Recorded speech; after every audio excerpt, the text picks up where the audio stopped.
paper. Yeah. I'm okay. Everybody, and welcome to the Woodward Heavyweights live here on a Wednesday. Eazy's voice is still falling apart. He sounds like Doc Rivers, Game 6 of the finals. We got JB on the ones and twos, Chris Platte in the TD booth, and our guy Travis in the Maz chair. Shout out. Because we're going to talk some UFC. You guys are down at the opening of Crown MMA. Yes, sir. Crown MMA opening up there. We saw you guys rolling on the mats with some guys. But UFC 297. Oh, actually, how you feeling how after was that? it? You still recovering? I did want to talk about that. I just found it funny. I tuned in after we got done. He said you guys played my clips on the show, and it was all my bad clips. It was funny he didn't include the clip of me putting him in a rear naked. He tapped in 1 second. Damn. Waited out. Yeah, he didn't include any clips of himself No clips either. of himself either, yeah. It's pretty I wild. was filming him. He was filming me. Pretty wild. I have my clips. To be But fair, we do have UFC 297 How'd you on feel the day this after? weekend. My legs were hurting a little bit. Still couldn't get the pants all the way up. that shit was so funny, bro. He was sitting by the front door. Just like defeated, his pants like halfway up.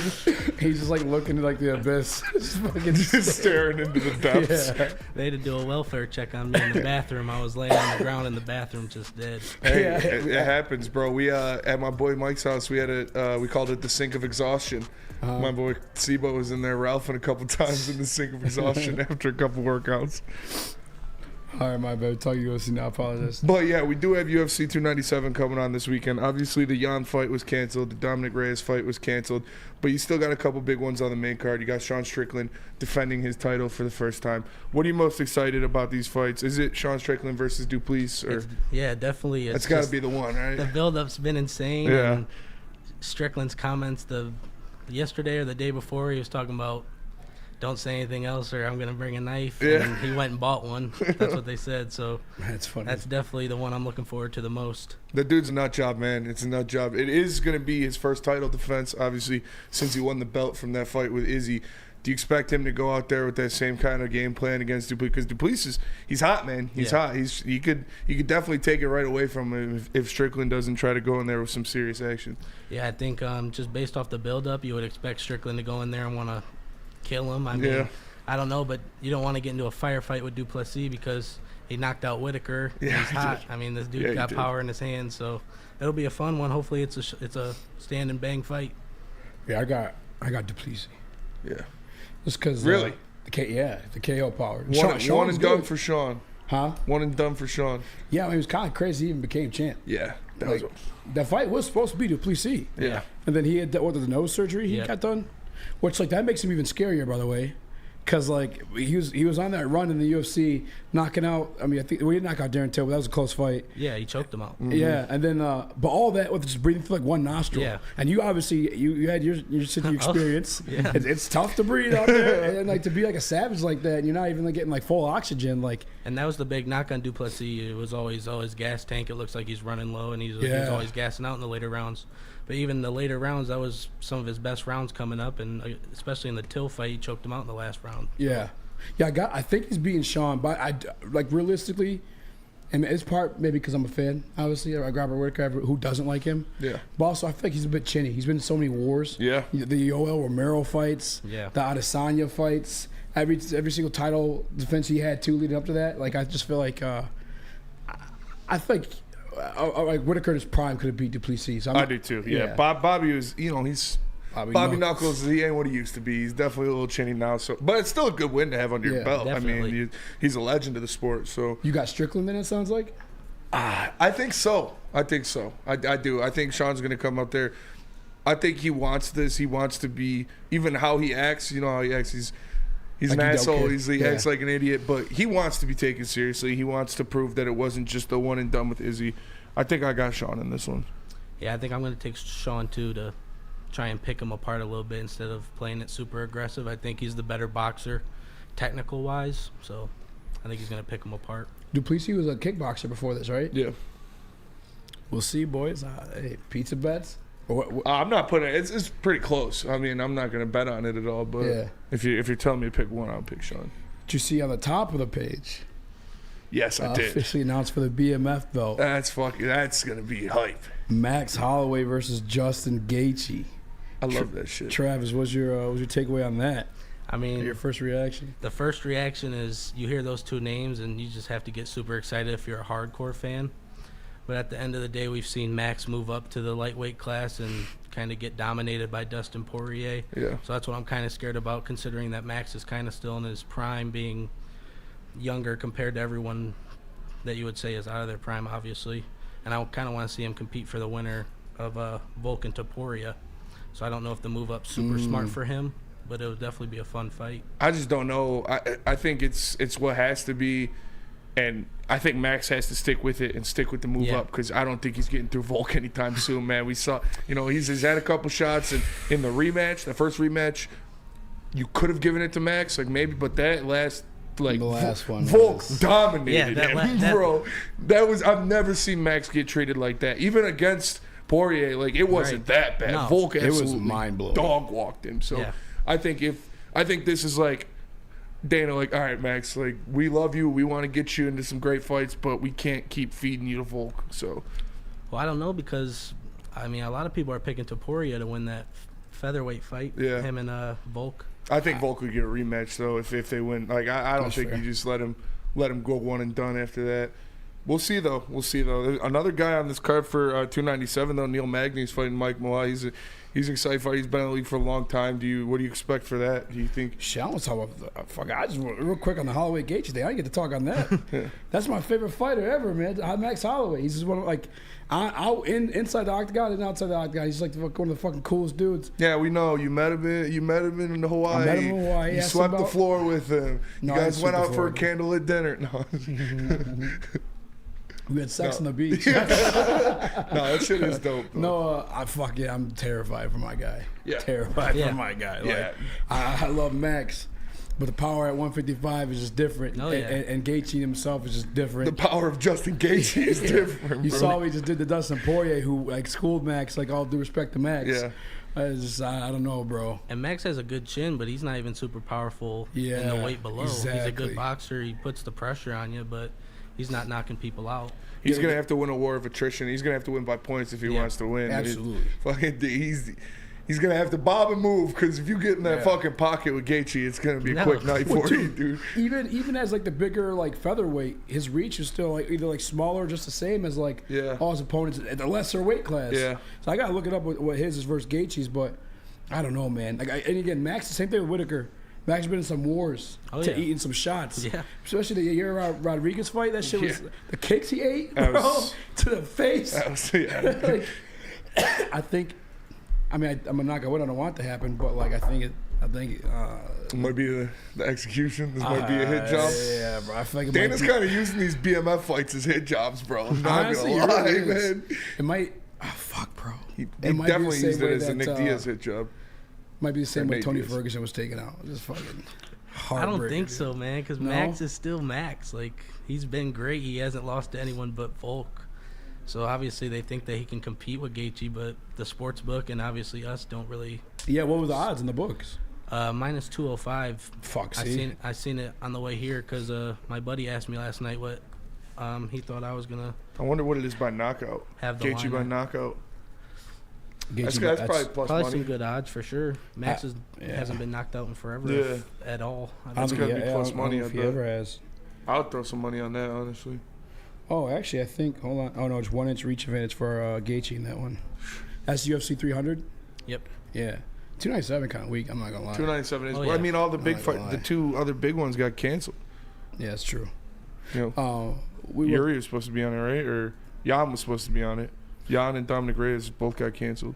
who were they fighting each other? No, Jan No. was fighting Alexander Rakic, and Dominic Reyes is Oh. fighting some up and coming guy. Man, Oh, Dominic I Reyes. think. R.I.P. Talk about talk How about do you go from beating John talk about Jones to cooked. He fucking? didn't beat John Jones. Oh man! Oh, he beat John Jones. He did not beat John Jones. He beat John Did he get Jones. the win? He should have got the Well, win. he He got didn't. fucked. Travis. I can't go against my GOAT, man. Exactly. John Oh, Jones, my man. God. He finds a way. He always Exactly. finds a He way. lost that He fight. did not lose the fight. Yeah, that's bullshit The decision. record says otherwise. Yeah, I know it does. Fucking that guy. A great fighter. I'm not discounting that at all, but He lost that fight. Beat the fuck out of Cyril Gane in like 10 seconds. Yeah, but Cyril Gane fought no one. Yeah, he got out-grappled by Francis Ngannou with the fucking Francis meniscus. Ngannou, that was the scariest Francis I've ever seen other than dude. boxing. When he was throwing Cyril Gane around, I was like, bro, what? He was remember- doing head kicks and shit. I was like, bro, what is this? I remember watching it with my buddies, and I was just losing my mind. Like, what is going on? Yeah. Like, they weren't striking, but it was just exciting based off the fact that you'd never seen Francis do that before. Exactly. Bro, like me, I mean, obviously with the jiu-jitsu thing, when he hit that sweep on him, I was like, what Slammed him on his head. Yeah, man. bro, that shit was crazy. Yeah, we got robbed. How do you guys feel about John Jones, like, possibly retiring after fighting Stipe? I think that's kind of...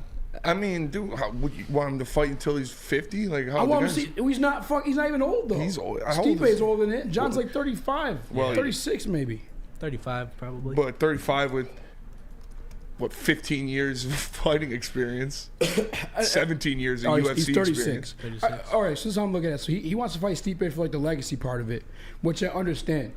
But Stipe isn't the Stipe. Like Stipe is like fucking 42 Yeah, or he's something way like that. over the hill. Yeah, like I'd rather you see you fight the spry young chicken you got coming up who wants to fight you now and freaking what's his name? John Jones is Aspinall. only 36. Aspinall, yeah. I was hoping the Polish guy or the Russian guy won Yeah. that one, Sergey. He's White only- Ngannou is what we call him on the show. White Ngannou, yeah. That dude's a monster. But John Jones is only 36, but he's been a champion for 13 years.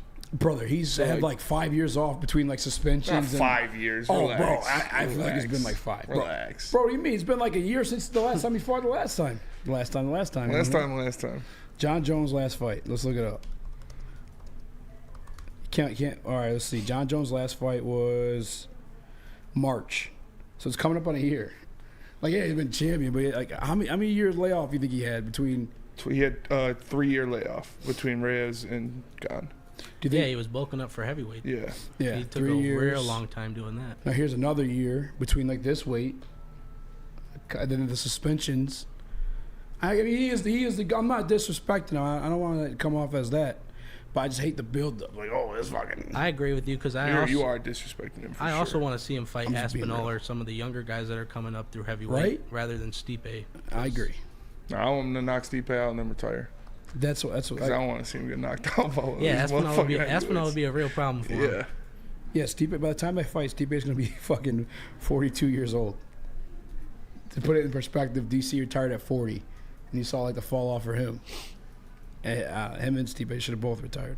Also, Dana, what's the point of even making an interim championship if those two aren't going to fight? That just makes zero sense. Yeah.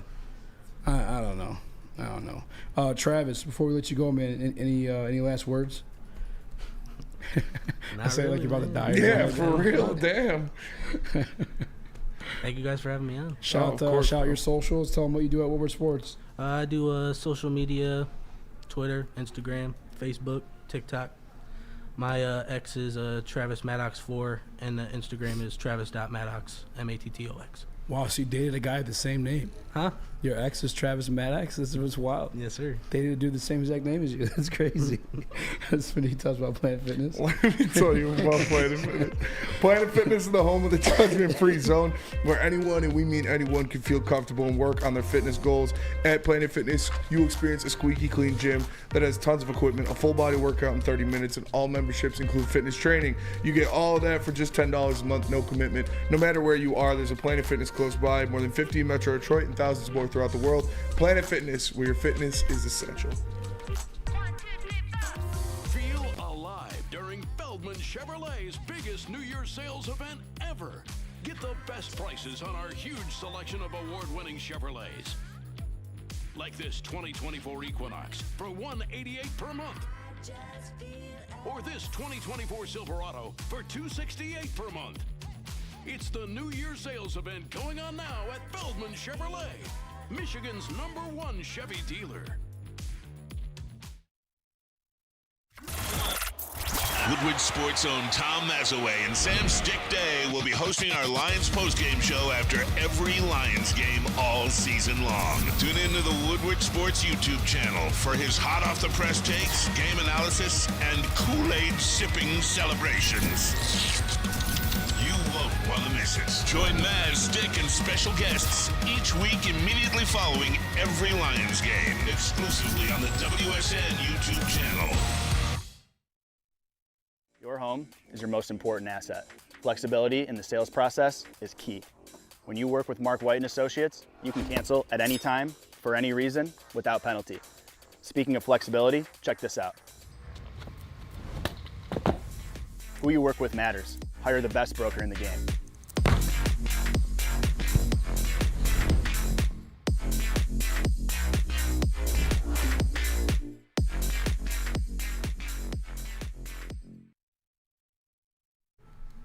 Swiss, the best place to shop your home and all insurance. Make sure you do it with the best. It's my guy, Mark. Contact him, mark@swissins.com. Give him a call at 248-800-41-77. Sandy Saving.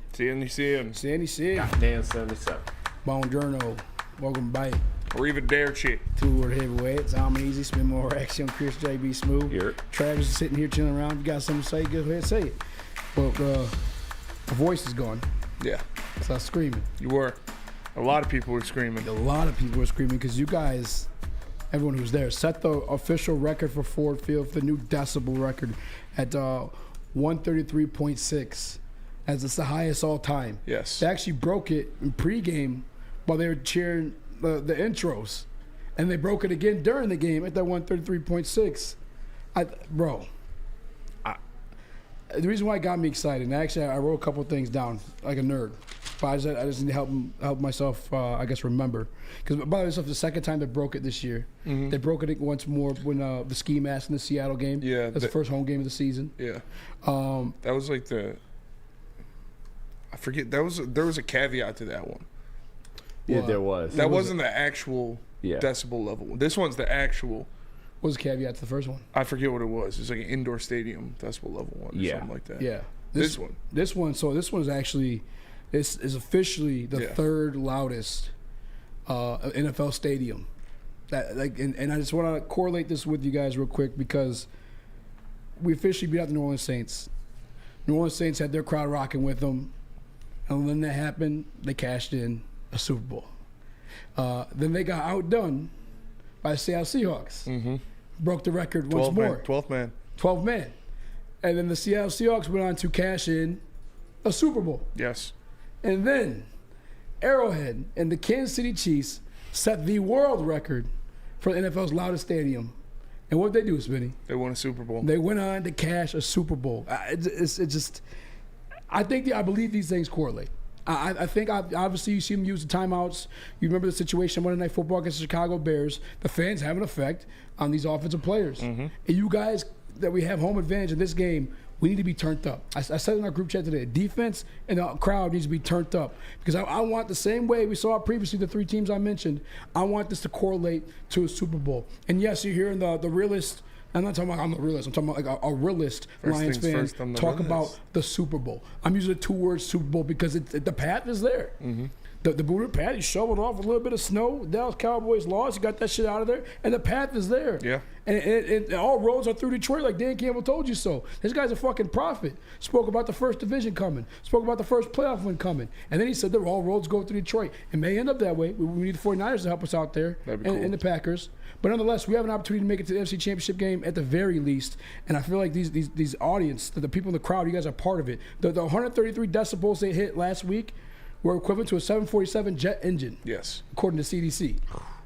I love it. Shout out to One Pride. Shout out to All Grit. Shout out to all you crazy motherfuckers that still got voices like me on a Wednesday for turning up. Shout out to Lions fans everywhere, man. You guys went out there and you made it happen, and it helped them win this game.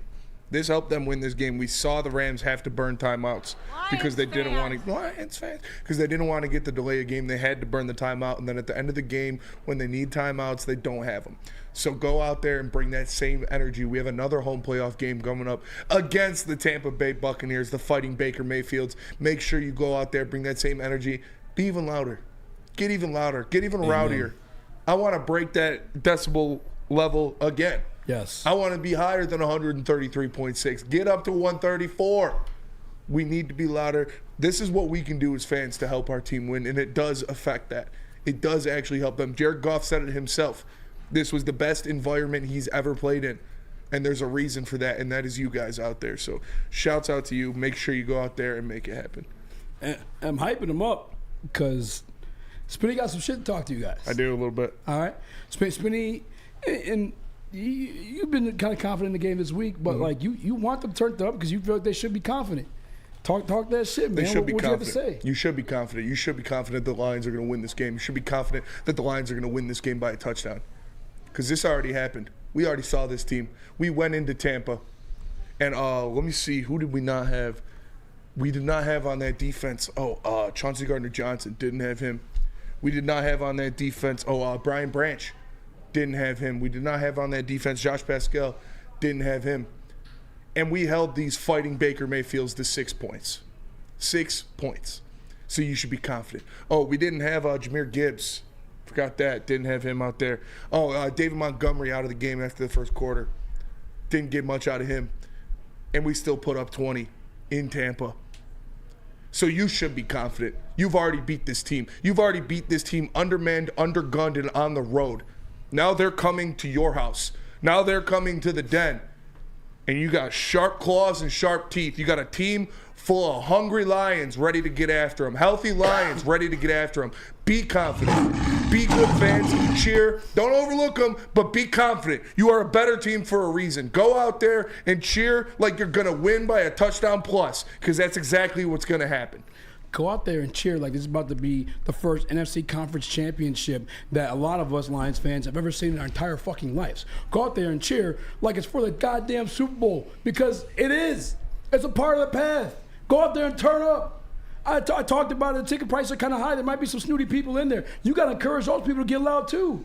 Let them know. Make that ticket worth it. You paid all that money for that goddamn ticket. You ain't about to sit here and be a part of this win? Stand the fuck up on third down. Scream. Get kicked out of the game. I don't care. But we got to turn up, man. As I mentioned before, the 3 previous records all correlated to the Super Bowl down the road. We got to do it. Goddamn. I sound like Doc Rivers. I hate it.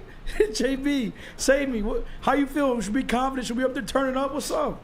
I mean, everyone's going to be turning up, especially this weekend. Hopefully you're ready and prepared for it as well, too. Hopefully your voice gets back by Sunday. But, yeah, everyone in the stands are going to be hyped. And, hey, from the reports, I'm sure we're going to talk about this a little later, they might not need to be. Hell, CJ might be able to get them as hyped in the locker room, all the players, with the kind of the shit-talking that Baker's been doing as of lately. But, yeah, fans, you got to go down there. You got to play your part, especially how expensive those tickets are. And seeing as this might be the last time we might see this in another 30 years, yeah, of course, you're going to make this moment count. So go down there and be the loudest that you can until Baker Mayfield cannot even call plays out there in the huddle. And then we'll get laid out in the dirt. I'm not scared. I'm not scared of this Bucs team. We've seen this Bucs team. We already played this Bucs team. They didn't have any serious injuries when we played them the first time. Baker played. Mike Evans played. Chris Godwin played. Rashad White played. Both of their linebackers played. Antoine Winfield was out there. Kalijah Kancey, Vita Vea, they were out there. Lions were missing some key pieces. And they beat them 20-6 on the road. Be confident. We got a good football team. Be confident you're going to win by a touchdown, because you are. I love it. Lions fans, show out, baby. Show out. Lions fans. You counting money over there? I was listening to Travis to get some tea. Lions fans. Lions I need it. Chris, did you speak on this one yet? No, I mean, listen, the truth is, this is starting to feel more and more like lightning in a bottle this season. Like, especially with we all talked about the Booner path coming into playoffs, and yeah, sure, if everything goes right, but it's starting to kind of feel that way with Dallas, with how things played out in that first game, with Green Bay looking like they actually have a real chance, and I'm having this gut feeling, this non-homer take in me, that maybe Green Bay can actually do something against the 49ers, and maybe we can host 3 straight playoff games. Like, everything seems to be lightning in a bottle from the moment this season started with Kansas City to that Dallas moment with the referees. Everything seems to be lightning in a bottle, and that energy needs to be in that building. It needs to be bottled up, saved in that building, and unleashed. And that's how you see those record-breaking numbers. That's how you see that massive impact, and that's how you see Lions victories. So I'm excited, because it feels like we're a part of a very special moment, and we don't even fully realize it, but we kind of know. Yes, I 100% agree with part of a special moment. Like, it's, I've been convicted by Dan Campbell the day he walked in the door and started talking about biting kneecaps. One of my favorite things he ever said in the press conference. I've mentioned this in the show before, but as we talked about, we're not going to have an identity outside of like just a tough, fast team to play. I believe, if I'm not mistaken, that's how that question that came arose. Is like, what's the identity of this team going to be? And he had mentioned, like, we're just going to be a team. You knock us down, we'll keep getting up, bite your kneecaps, and etc. And I liked it because it, in a way, I feel like that's how you should be as a football team. I feel like in an ideal world, almost every team would be like that. But what happens is you find your strengths and you can just keep utilizing them because they help you cash in wins. But one thing I look back at the dynasty of the New England Patriots is they could win almost any way. They could beat you through the defense. How do you want it? They could beat you through the air. They could beat you on the ground. There were games that Tom Brady played where he only threw the ball 12 times. But they still cash in W's. Yes. They still win Super Bowls. Yes. And I think that's what this team is. Like, and it's not, I don't mean this in a disrespectful way, but you look at Tom, and Tom Brady actually still was really, really talented. But he wasn't doing the sidearm throws. He's doing the Mahomes, like throws and the runs or like evading guys. Actually, he had great pocket presence, but he wasn't doing like the pirouettes and silhouettes and shit like that like Mahomes is doing. No, they just played fundamental, sound football. He took less money so he could build a team around him. You have Jared Goff on the third highest cap hit this year, sure, but you also have tons of rookie contracts, which me and Spinney told you guys would be the way they had to do it last year. Spinney actually went down to find details of getting a running back on the rookie contract too. That's like elite like Todd Gurley is, and we've done that. And now it's on our part to help get it done too. Detroit Lions fans, we got to turn up, cheer these guys on, because I truly feel like they got a winning recipe, a winning formula, especially with Ben Johnson in the building. It's coming, boys. It's coming. And you guys look at us like we're saying they should be confident, thinking, oh, you can't overlook them, you can't overlook them. You think this Dan Campbell coach team is going to overlook anybody?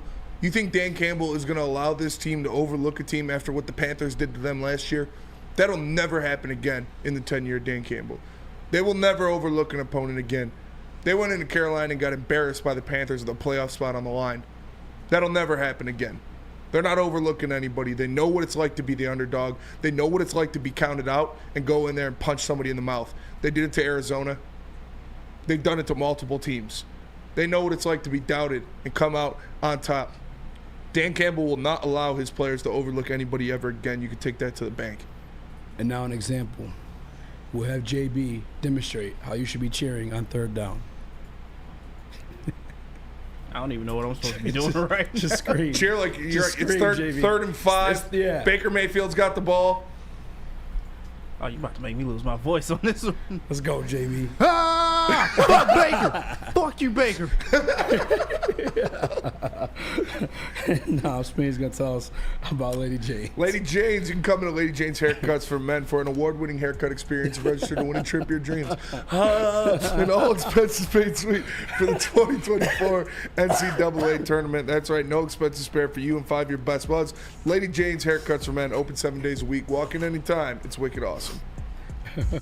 Brace yourselves, Detroit. As the sun begins to set, 2 of Woodward Sports' brightest young stars will be taking the mic for a brand new show. Woodward Nights with Spooner and Broder. The dog days in Detroit are over, and the boys are unleashed. Join in on the banter and hop on the bandwagon of the #1 night show on the internet. Tune into the Woodward Sports YouTube channel every weeknight from 8 to 10 p.m. Woodward Nights with Spooner and Broder.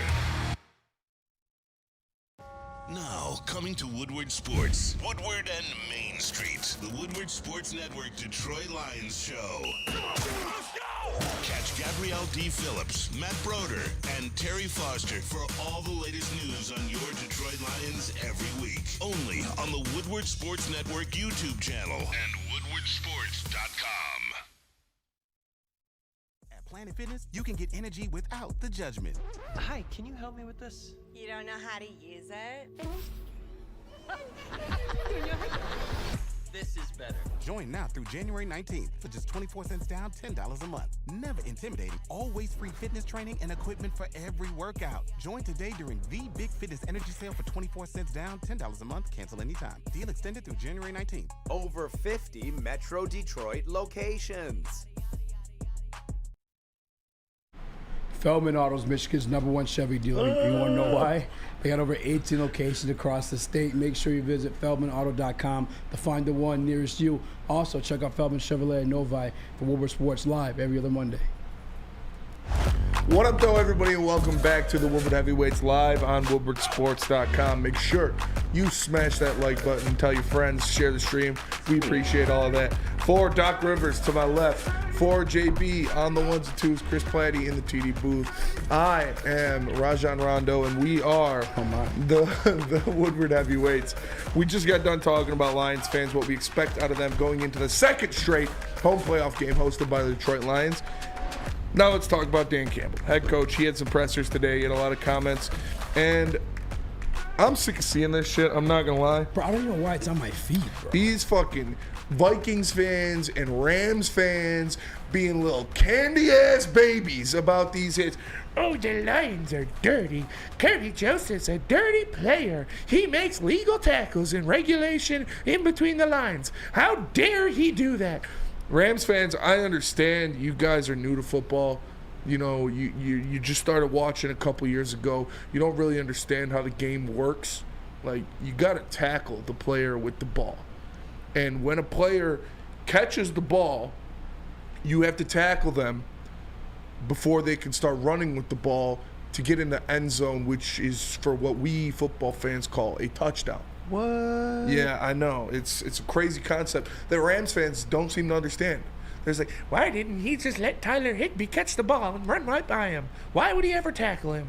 I'm sick of that shit. Rams fans, you guys are the biggest pussy fan base I've ever seen in my entire fucking life. It is so embarrassing to watch this shit. And you're still going. Like, you're a Rams fan. I know you got other interests. I know you got other hobbies. Like, you're not just a Rams fan. You definitely do other things.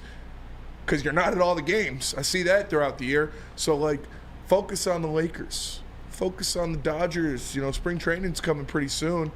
That's what you guys are good at. That's what you guys focus on. Leave football to the people who actually watch football. Because I know you guys in LA don't. And they've been talking about Kirby Joseph being dirty so much that it was brought up to Dan Campbell at his press conference. And we have the quote from Dan Campbell about it. Kirby Joseph, he's caught some flack for a couple of hits he's made the last couple of weeks. Just wondering what you say to him, if you counsel him about his play style at all, or you comfortable with the way that he's... Look, that's how we play football here. Just keep your head up, see what you hit. You know, that'll always be what I tell Kirby. You know, just keep your eyes up so you don't hit on the crown of your helmet and, you know, you hit a spine, you know, you mess yourself up there. Just see what you hit. But no, I mean, he's going for the thigh board and you know, staying away from the head. And, you know, that's how we play defense here. We're not dirty. It's just, you know, we hit. We hit. We hit. I know in LA they don't like to do that. I know in LA they'd rather play patty cake or two-hand touch. But guess what? In Detroit, we hit. And I want them to be a little dirty, not gonna lie. Not injury dirty. Whoa, but whoa. when your opposing fan base calls you dirty, says, oh, look at these dirty players, that means you're flying around and smacking people. That means you're flying to the ball and smacking people. So yeah, we hit. And Kirby hits.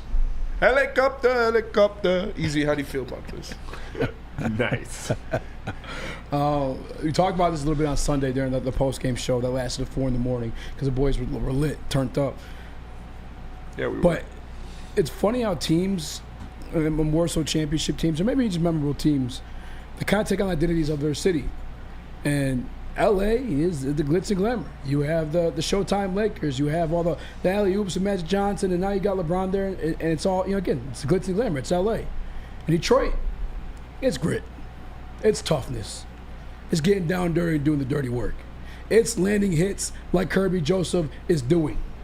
It's also responding to pussy-ass bullshit, which just as Dan Campbell did. We hit. This is fucking football. Yeah. And they continue to try to like spread this narrative. Like, you guys are bitching more than us Detroit Lions fans did after getting absolutely fucked by the NFL and the officials, Brad Allen. You guys are bitching more than that. Brother, if there was an actual piece of substance to what you have to say, it'd be talked about on the national level. Yep. It'd be a narrative carried on by, like, if you watch NBC, we tune into NFL Live, Good Morning Football. No, it's not.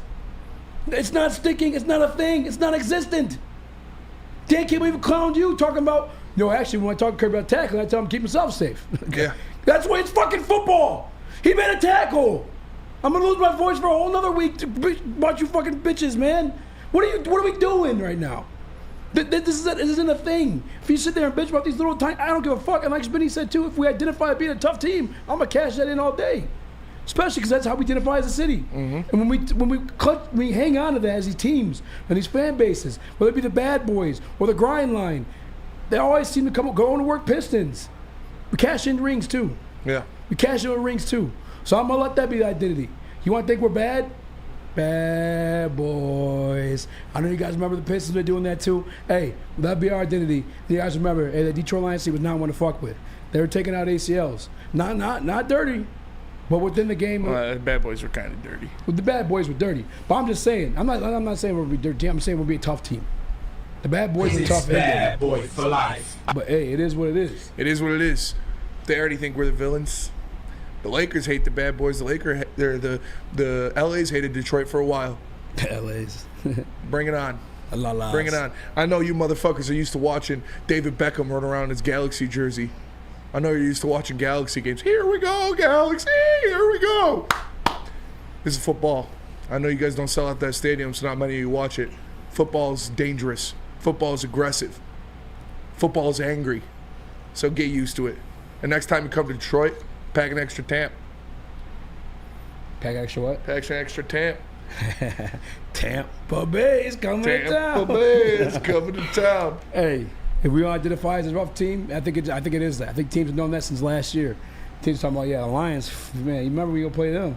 You don't look forward to playing them. You don't look forward how you gonna feel after playing them. But that's just who we are as a team, man. And Tampa Bay, I got respect to the fan base because it'd be easy for them to latch on to like a lot of pushy shit that these Rams fans are spreading, but they're not, and they know it's gonna be a dogfight. Matter of fact, we're talking to a great Tampa Bay host later today and tomorrow and get their perspective on things. But it's gonna be a dogfight on. I know on Tampa Sunday. Bay fans won't act like that. No, they won't. I know Tampa Bay fans won't act like that. Florida's crazy. I'm surprised Minnesota fans are acting like that. You guys watch football. You guys hit stick people in the snow up there in Minnesota. I can't believe you're siding with LA fans over your Midwestern brothers. Remember that. Remember that, Minnesota. You guys are just as soft as the LA Rams fans. It's just our style of play. And like if it were truly dirty, I mean, Amon-Ra St. Brown just got fined, I think it was today or earlier this week, for throwing the football.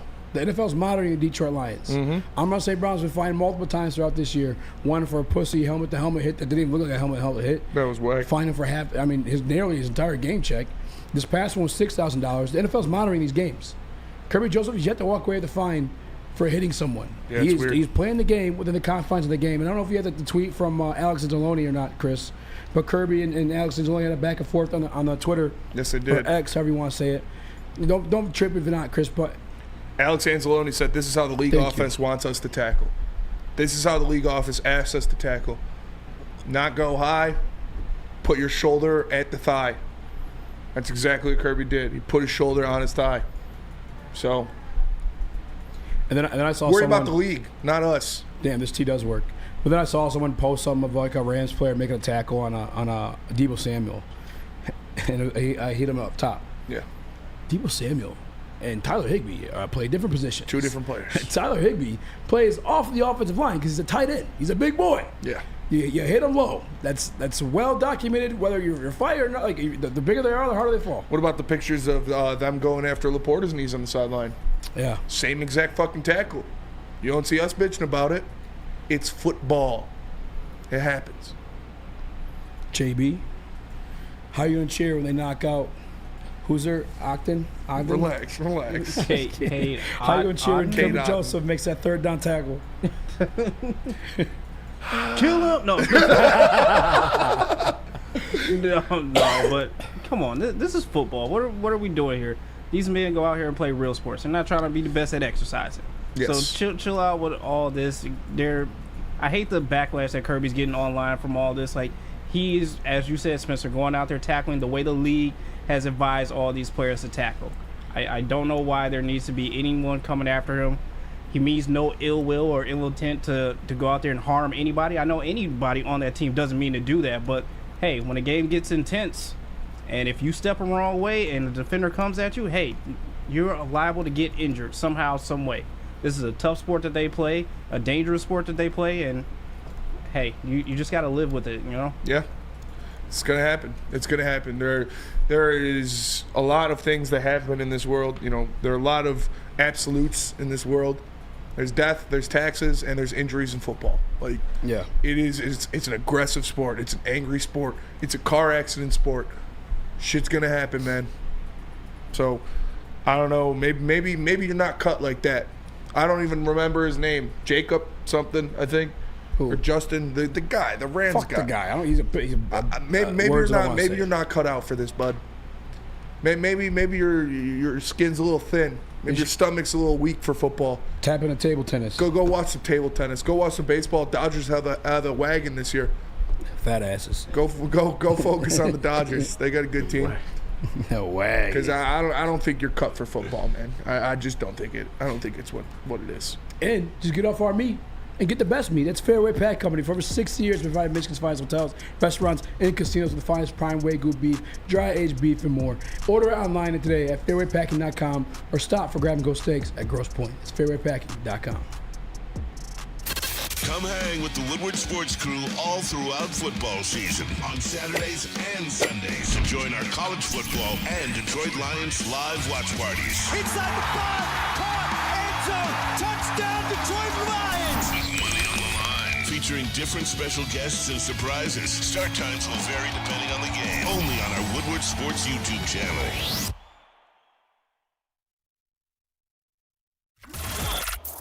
Woodward Sports' own Tom Mazaway and Sam Stick Day will be hosting our Lions postgame show after every Lions game all season long. Tune in to the Woodward Sports YouTube channel for his hot-off-the-press takes, game analysis, and Kool-Aid sipping celebrations. You won't want to miss it. Join Maz, Stick, and special guests each week immediately following every Lions game, exclusively on the WSN YouTube channel.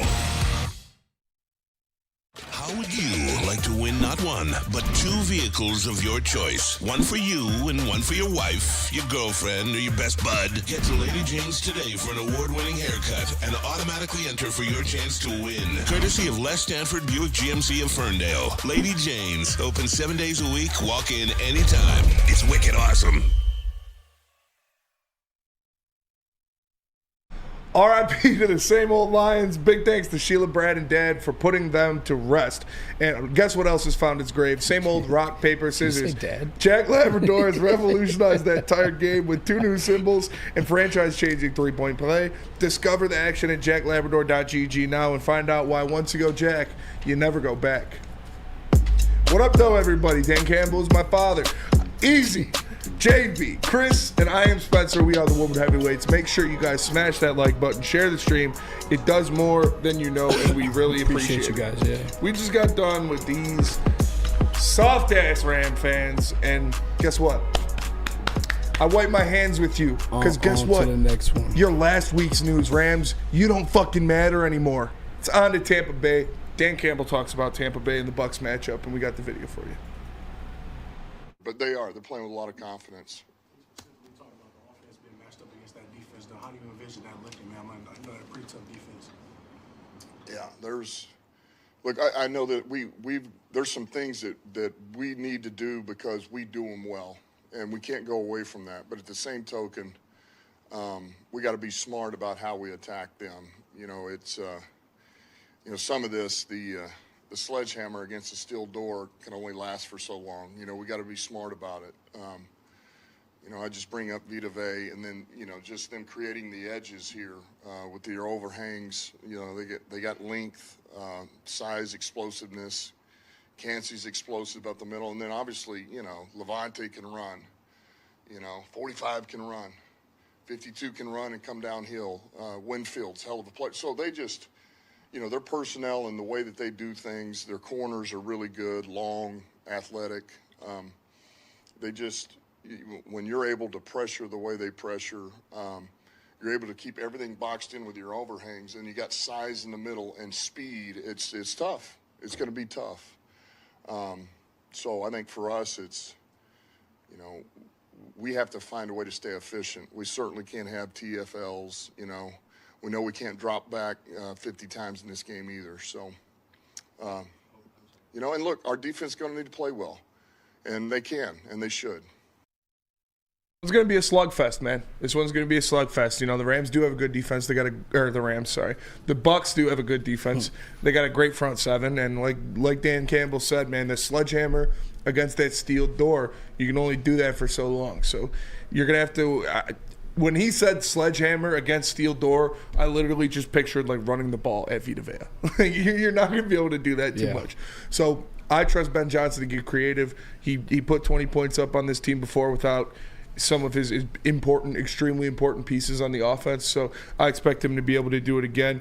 The Lions are going to have to get creative when attacking this this Bucs defense, because they have so many playmakers at so many different positions. So I expect them to cook up a nice scheme, attack the Bucs with a balanced pass to run ratio, go out there, execute, and win by a touchdown at least.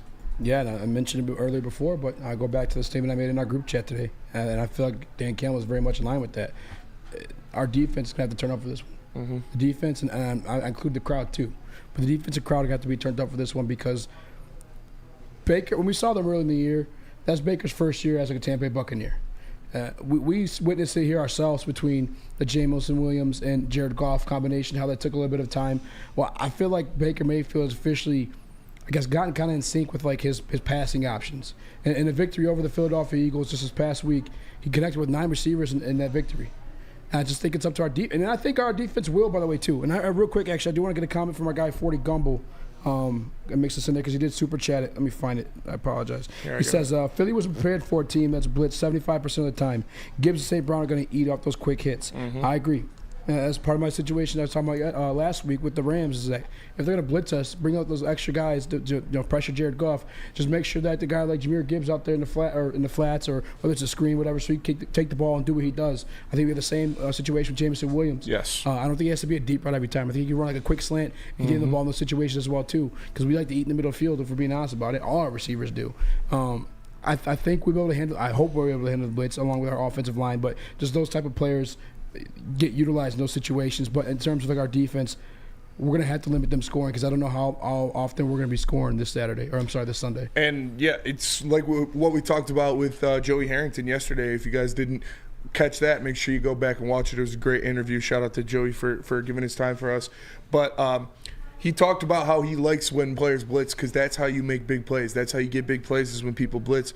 And Dan Campbell in that press conference said, 52 can run. And Levante David can run. Yeah. Devin White can run. You know who can run faster than them? Jamison fucking Williams. Yes, so you put Jamison Williams on an over route, a crossing route, a quick slant, get him in the middle of the field when they blitz one of those linebackers and put it right behind him. I'd like to see Levante David or Devin White catch up to that guy going full speed. Not gonna fucking happen. So you get those guys in open space, blitz beater calls, jailbreak screens, bubble screens, over the middle routes, stuff where they're already running. The defense is going one way. You give the ball to one of these speed demons, have them go the other way, and that is a surefire result of a big play. And that's something we're going to depend on. I was looking at the running game, too. I know when we played them, obviously we didn't run too well against them, because we were going to work with Craig Reynolds more than anybody else because of the injury due to Dave Montgomery and Jahmyr Gibbs being out. But as much as Vita Vea may scare you, against a sledgehammer against a steel door, there have been a couple teams that rush for over 100 yards on the Buccaneers defense. Mm-hmm. You're talking about DeAndre Swift, put 130 on him? Not last week, though. Tampa Bay Buccaneers versus the 49ers. Christian McCaffrey put up 78. Overall, 100 yards rushing as a team. Jahmyr Gibbs. Yes. And I'm not discounting Dave Montgomery either. Dave Montgomery gave you the scampers as well. 75-yard touchdown this year. Thank you. That's exactly what I was going to say. Yeah. So I think we'll be straight. And as much as I had confidence in Detroit Lions all week long. Don't get that twisted at all whatsoever. But similar situation last week, as I dive further into the matchup, you start to lean a certain way. Analytically, I'm starting to lean towards Detroit Lions a lot more than I did in the beginning of the week, and that's with like further research that's supposed to scare you in these situations. No, the more research I do, the more confident I am in the Detroit Lions. But it is going to be it's going to be a war out there, man. Yeah, it's going to be a war. It's going to be pretty different from what we saw last week. Last week we saw 2 high-level offenses going at it. Last week we saw a lot of guys going for it. This week is going to be a slugfest. You're going to see 2 defenses that are attacking. You're going to see 2 defenses that are coming downhill making stops. We saw that at Tampa Bay. It wasn't this high-scoring game. What broke that game open? Jameson Williams touchdown. Jameson Williams bomb touchdown broke that game open because then Tampa was like, all right, we can't keep sending the house. We can't keep playing one high safety because they got a guy that can run past everybody. Yes, sir. So we hit one of those early.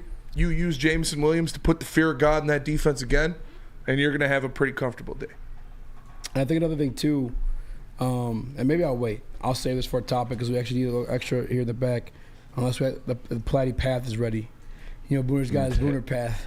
I mean, look. Let's be real about the Platte path. The Platte path to improve the Pistons is a lot harder than the Lions to make a Super Bowl. let's just look at the infrastructures we got. So it's under heavy construction. You know, like Gratiot, like Hall Road, like all these streets here in Michigan. It's heavy under construction, but it's gonna happen. Well, then I'll cross it off and I'll say this next segment and I'll send you a couple graphics about Baker Mayfield because he had some things to say in response to some comments CJ DJ had earlier in the week. He's in those firsthand. If you go with CJ DJ, he's gonna come back at you. Yes, he does. He's gonna bring the weight of truth, of all grit down upon you, come crashing down you on the waves of Honolulu Blue. JB, what do you got in the matchup, Detroit Lions versus Tampa Bay Buccaneers? How you feel about them blitzing over 60% of the time? I mean, you know what was going to happen. You seen this coming in the previous game against the Eagles. They had to do that to probably slow down Jalen Hurts. So Goff needs to prepare for that as well, too. They're going to be blitzing. But I do like Spinny's idea. If Goff comes to that line, checks down, and sees that, hey, they're coming after, they're sitting in the house, throw a bomb to J-Mo. Mm-hmm. Make them respect your pass. And I guarantee you they will back off. They will start easing off and like, hey, we can't continue to blitz like this because we're going to get beat over the top. So, I mean, besides J-Mo, I think this will probably be a Jahmyr Gibbs game just because they didn't get to see Jahmyr Gibbs in the first game out. So now you don't know what to expect coming out from him, but you have seen tape on him. So now it's going to be a different game with both Gibbs and Monty back there. Yeah. I'm with you. I think it's going to be a big Jahmyr Gibbs game. And Elgato, I agree. Vita Vea is a monster. That's a guy that you're going to try to avoid him. He is a run stopper. He's a big dude. Try to cook some things up, double team him, trap him. But we got some monsters on our side of the ball, too. We got a guy named Frank Ragnow who's second team All-Pro. Yeah, so I got a guy on Instagram trying to go at me for not wanting to take Kancey 6. But it didn't make sense to take him 6. Yeah. And he is doing well over there right now. But I mentioned on the show a million times, he went to perfect situation next to Vita Vea, who's would command a double team. Every single snap. Yeah. So Kancey has these one-on-one matchups where he can win. He has every bit ability to win. Yeah. I'll tell you, we're talking about factors here. I'll tell you what's not going to be a factor. Easy, you put this in Slack. I don't think you're saving it for a segment, but just Todd Bowles addressing the media. I'll tell you, this definitely won't be a factor in this game here, Tampa Bay versus Detroit. Coach, looking forward towards Detroit. The weather has been a factor in some of the playoff games, even for the most prepared teams. Today, it's 13 in Detroit, which doesn't compare to some of the temperatures we tend to go up to. Any special plans to acclimate the team to not only endure but perform in those kind of frigid temperatures should you face them in Detroit? You do know we play indoors, right? And they got a dome. No, nothing planned. We're indoors, and we only have to be outside for 20 seconds getting off the bus, going under the thing, so we'll be okay. I got another, man. Oof. I got another. We were supposed to talk about that in the beginning, but that's tough. Hey. That's tough. Not going to be a factor. She's not championing. I'm not even going to go there. Nope. That's she's not helping stereotypes, I'll put it there. Not helping stereotypes, definitely not. That's a tough one. But it's a tough one. No, I love Todd Bowles. You know we play indoors, right? we hear the yeah, dude. I like Todd. There's a lot of. I don't hate the Bucs. There's a lot of. I like Todd Bowles. I like Baker. I like Mike Evans a lot. I wanted Jamel Dean really bad in the offseason. I like Vita Vea as a player. I like Levante David. So this is a good team. There's a team. A lot of players that I like on them, but they're coming here to lose. French fried potatoes. When we get back, hoping to get in contact with our guy David Harrison from Lockdown Bucs. Give us his takeaways from the Detroit Lions versus Buccaneers game. But before then, tell us about the merch. Yes, sir. Yes, sir. We got some new merch. Head on over to woodwardsports.com. Hit the shop tab. Are you tired of wearing the same old Detroit sports merch? It's a new era in sports wearables. New design, amazing appeal, the ultimate swag. Hoodies, hats, tees, all guaranteed to turn heads. Get the latest designs at woodwardsports.com and hit the shop tab. Join Woodward Sports' own Jeff Iafrate along with special WSN guests for the most anticipated Lions season in decades. Filled with different surprises and expert analysis. You're not going to want to miss out. Go to our Woodward Sports YouTube channel on Sundays and tune in live from 9:30 to 11:30 a.m. Have you ever wondered where all the finest restaurants get their steaks? It's Fairway Packing Company, providing Michigan restaurants, hotels, and casinos with prime beef for over 60 years. But now you can buy these cuts of meat for yourself at the Steak Shop by Fairway Packing Company. Prime porterhouse, A5 Japanese New York strip steak, dry aged Wagyu beef tomahawk.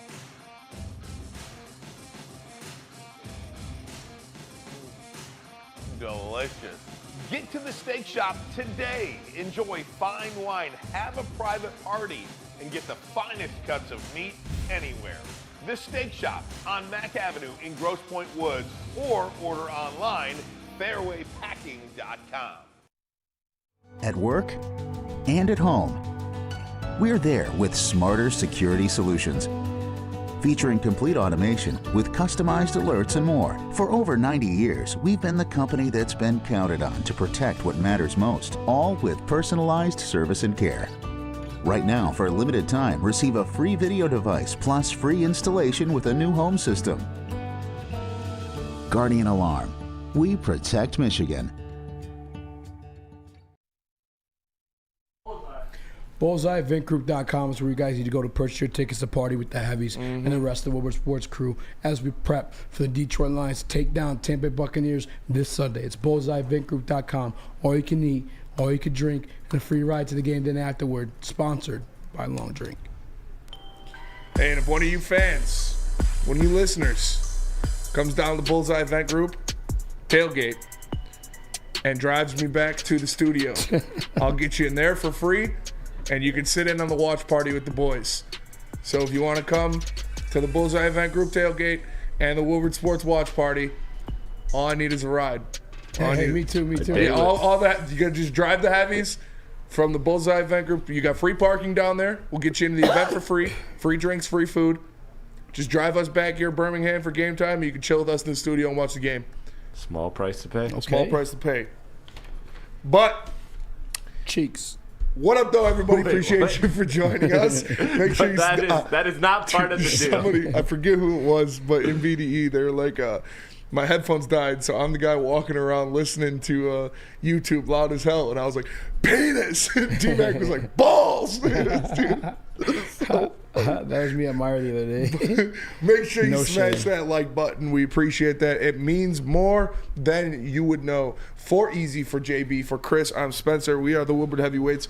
We are waiting for David Harrison of Locked On Bucs to join us. But before that, I do want to break down this defense of the Buccaneers a little more because they've got playmakers at every position. They've got playmakers at all levels on this defense. We know their linebacking core is one of the best in the NFL. When you look at Levante David, you look at Devin White, they've got two guys, as Dan Campbell said in his presser, that can run, that can attack the ball, that can do a lot of different things. It's impressive to watch them go out there and play. You look at their defensive line with guys like Vita Vea, like Kalijah Cansey, different players all over that defensive line, and obviously Jamal Dean and Antoine Winfield in their backfield are extremely impressive. So you're going to have to get creative. You're going to have to scheme up some plays to beat them. You're going to have to scheme up some very good fakes to make that defense bite and then hit it in situations where you know they're going to be open, and nobody has proven to be better at doing that over the past couple of years than Ben Johnson. So I have a lot of faith in Ben Johnson. He's going to be able to get it done against this tough defense, but I think they'll make it a hard job for him, because these are a lot of guys who have been with this team for a while. These are a lot of guys who have been in this Todd Bowles system for a while. A lot of guys who have won a Super Bowl. So you know that they're not coming here to just have fun. They're coming here to take care of business. Yeah, I think that's the part that it does get. I think a lot of Lions fans are dismissing is like, yeah, you may look at the 9-8 record and you kind of overlooking the Tampa Bay team. But when it comes down to playoff time, we see like teams like this or teams in the past like lock down and get their shit together. The New York Giants example of that. The Baltimore Ravens example of that. And they've had a defense, like you said, have been together for quite a while. A lot of these guys are part of this defense now. We're part of the championship defense they won with Tom Brady. And then you look back or you let yourself remember how great that defense was between both Vita Vea. And obviously they missed a little bit of edge rushers, but they still got Antoine Winfield. They still got those linebackers. And they got the addition of Kalijah Kancey, in which we mentioned before the break. He's in the best spot he could be as an undersized defensive tackle in the league. He's next to a big guy that demands double teams every single play. And that allows him to do what he's got to do on those third downs or whatever down it may be, on top of them blitzing all the damn time for him to make some plays. Blitz, Bama, blitz. Blitz, Bama, blitz. And we're going to get some more information confirmed on that one as soon as we got a guy David Harris on the line from Lockdown Buccaneers. I appreciate him taking the time to call us. Do we got him, JB?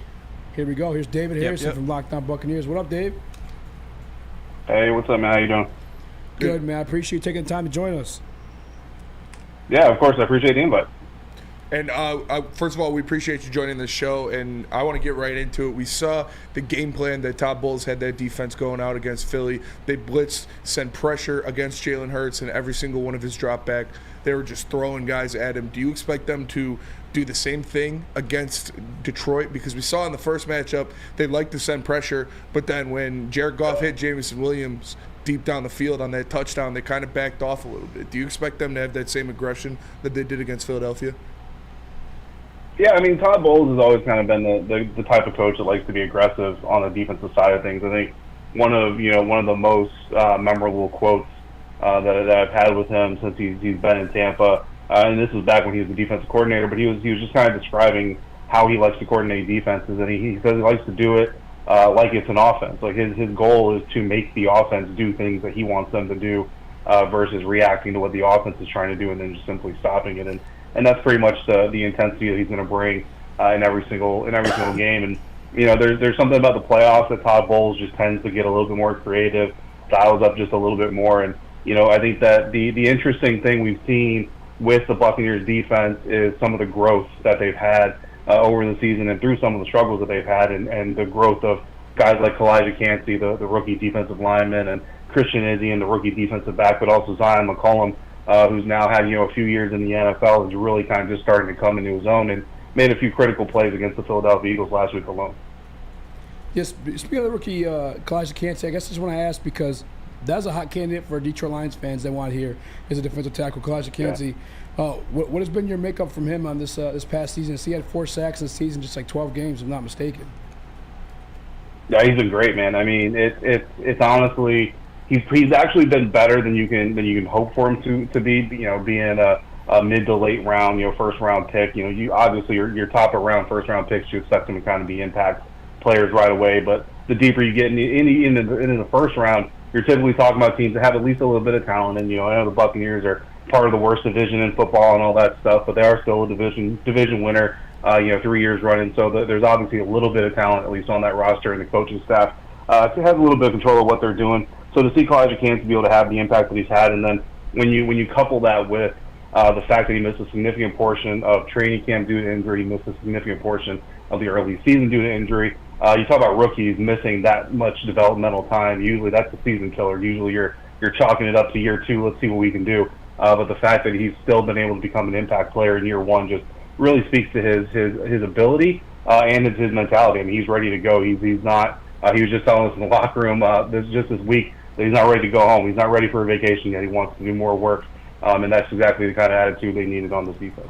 Yeah, definitely. We know that defense, they have playmakers at all 3 levels. I would want to ask you, what position group would you have the most confidence in on that defensive side of the ball? Is it the linebackers? Obviously, you got 2 studs in the middle there with Levante and Devin White. Is it the defensive line, or is it the secondary where you have, all pros in Antoine Winfield and a great player on the outside in Jamal Dean?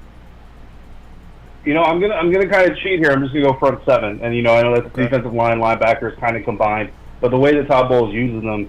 It's really kind of one unit all in 2. You have the defensive line group that obviously has their talent in the linebacker group with some of the dynamic players they have, and Yaya Diaby, who's been a rookie surprise all of his own, a very pleasant surprise all of his own. But the way that Todd Bowles uses them, I mean, you could have you can see Vita Vea dropping off in a short zone coverage, on any given snap. So I mean, it's not really a one-dimensional defense in that sense. And then really, if you look at that front seven with the linebackers and defensive linemen, they really are a unit all on their own. And that's really how Todd Bowles goes around trying to unlock as much pressure as he can.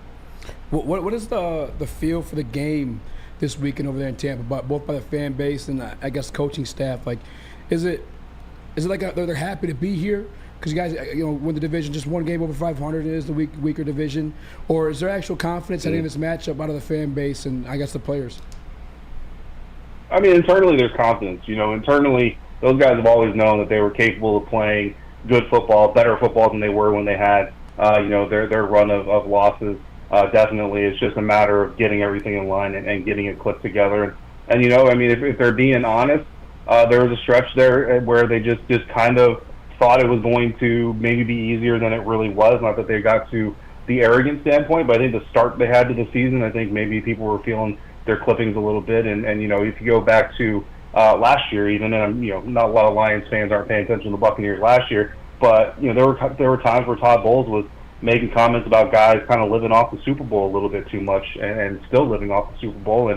And he was talking about some specific players, and some players have had to kind of, wake up a lityou bit and kind of understand that success doesn't breed more success if the work doesn't come with it, and that's really what it boils down to. But that's also, when you have young players, man, that have that early success and get that taste of championships in their rookie years, their second years, and all that stuff, to them it kind of feels like, well, this is just going to be my life. I'm just going to be a champion and be competing for titles. And it's hard to really be driven to get better, I think, when you're constantly being told you're the best or you're on top. And that's what the Bucs went through for a couple of seasons, and with Tom Brady and winning and all that brought that with it. So this year I think it's kind of been a little bit of a growth experience. You had a dip there at the end of the season, losing to the Saints and barely beating the Carolina Panthers. But even in those efforts, I think what was really important and what's helping them right now in the postseason is in that loss to the Saints and in the narrow win against the Carolina Panthers, we really saw the defense take a step forward. And that's a unit that was really struggling during a good part of the season. So to see that group take a step forward, even with some of those struggles, you kind of knew if the offense was able to get back on track to where they were early in the season, then you have a complete team. And that's what we saw against Philly for the most part, not perfect. So we'll see, expect the same kind of energy going into Detroit. I think fans are more so just happy to beat the Eagles. The Eagles and Buccaneers kind of have a postseason history, so I wouldn't call them rivals, but Bucs fans definitely enjoy seeing their team beat the Eagles in the postseason.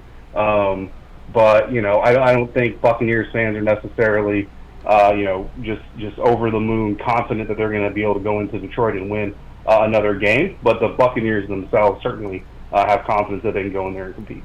Yeah, and you've talked about this, Buccaneers team and the experience they had in the Super Bowl, different guys throughout the team, but one of them, probably the most important, this is his first year, and you look at Baker Mayfield and how he's led this team. He had a great year so far. Him and Goff's stats are very comparable on the year. Yeah, this is his best year in the NFL so far. How confident are you guys in Baker Mayfield leading you to the promised land, leading you to success throughout these games? There's confidence and then there's understanding, I think, and one can bleed into the other, but I think it's really just it's important to just understand who Baker Mayfield is, and I think that's something that Dave Canales and Todd Bowles have really done well, and that's something that Baker has really appreciated about being in Tampa. He's kind of said it feels like it's the first time where he's just really allowed to be himself, and he doesn't know, and he's not going to this stuff. This is more me kind of assigning meaning to some of his words, but it just kind of feels like this is the first place where his coaches have said, okay, what is it you like to do? What is it you do best? What is it you don't like? Let's form things around that to try to make this as successful a platform for you to jump off of as possible, whereas other places, perhaps they were trying to say, okay, here's what we think you can do better. Here's where we think you need to be better. So go out there and do what we think you need to do. And to a certain extent, that's just coaching. You know what I mean? We all have jobs where someone might say, we need you to do it a little bit differently than you like to. And when you find that place, though, where your patterns and your natural instincts fit with the organizational objectives, I think that's just kind of when people can be at their best and really start to sing. And the Buccaneers understand that, there are going to be moments where Baker is going to do something that maybe isn't the best decision. There's going to be moments where he he puts the ball in trouble and things like that. But there's also going to be moments where he makes really great plays and really great decisions and helps your team out a lot. So you got to be able to take one with the other. And I think what Dave Canales has done, the offensive coordinator in his first season, has really tried to shape the game plan and shape his play calling around putting Baker in the situations where he's going to play as instinctively as possible, but his instincts will drive him to success more often than to trouble. What are the insecurities in this matchup for Bucs fans or analysts like yourself? Like, I guess what makes you guys nervous about facing this Detroit Lions team? It's all about the line of scrimmage, you know, and I mean that's kind of an old NFL, football cliche, but it's incredibly true about this team. If they can keep Rachaad White from having an impact, so obviously that impacts the run game, but also in the screen game, they can play discipline at the point of attack on the line side of the ball and defense. Then obviously that's going to complicate things. Then they get pressure on Baker. The Buccaneers' offensive line, I think, has grown. It's better now than I think most people expected it to be this season, but it still certainly has its holes. I think that if you're the Detroit Lions, you're really kind of focusing in on Robert Hainsey and seeing if you can't confuse him, see if you can't get him going the wrong direction and maybe twist the guy behind him or stump the guy behind him or just blow right by him in general. And then you got some young guys on the line that, this is their first taste of playoff football. Dan Campbell knows what that means. You got a lot of coaches on that staff that knows what that means, and I think they're gonna crank up the intensity a little bit. And it may not even be. I don't know if the Lions could crank up the intensity physically anymore, but I think perhaps from a strategic standpoint, obviously they're just going to do some things to punch you in the mouth and see if you can take the punch.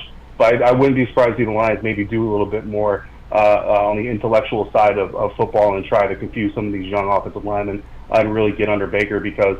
Again, kind of going back to Baker's instincts, he's a fighter, man, and he's not going to want to give up on any play. So the Detroit Lions, if they can start to ruffle his feathers, and especially if they can get Jared on the other side to put some points up early and really apply pressure on him from the scoreboard standpoint, that's where you can capitalize and maybe get Baker to make some critical mistakes. And before we let you go, we appreciate your time always. You mentioned, getting pressure on Baker, and Aiden Hutchinson's been getting after it. He's got 7 sacks in his last 3 games. But we've seen Baker kind of get beat up the past couple games. He's been dealing with some nagging injuries from here. Do you have any updates on his injury status, what he's looking like? Are any of those things going to hamper him going into this matchup? No, he should be all right. So the Buccaneers did a walkthrough on Wednesday. They estimate the practice report, but they do estimate that he would have been a full participant. And, he had the rib injury, he's got the ankle injury. And I think the fortunate part for Baker is that, after suffering the rib injury against the Saints, he was able to come away without any setback hits against the Carolina Panthers. He got the ankle issue, but he was able to kind of get out of that Philly game without any super debilitating hits or roll-ups or anything like that. And, they're not as advantageous as a bye week would be, but having a couple of relatively clean games from, negative impacts, I'll call them that for lack of a better term, certainly helping him get a little bit better. And he looks good on the field against the Eagles. And again, he's just a walkthrough today, so not really getting a chance to look at him fully. But at the end of the day, man, Baker is Baker. You know what I mean? Like, It doesn't matter. He could be out there with a cast on his ankle if he can stand on it, and if he thinks he can put the ball downfield, he can go out there and do it. But I think he's definitely trending in the right direction. But look, you mentioned Aiden Hutchinson. I mean, anybody else on that defense, like it just takes one hit, and you're right back to square one. So. That's where that pressure comes in from the Detroit Lions front, and anything can happen. The game, you guys have seen it, we've all seen this game can change on the snap. So we'll see how it unfolds. Dave, what's your confidence level in the Tampa Bay defense? I guess containing the Ben Johnson offense. I think that the Buccaneers are going to definitely make this game competitive. I don't think it's going to be a multi-score game either direction, no matter who wins this thing. I do think they'll be able to come out and make it competitive.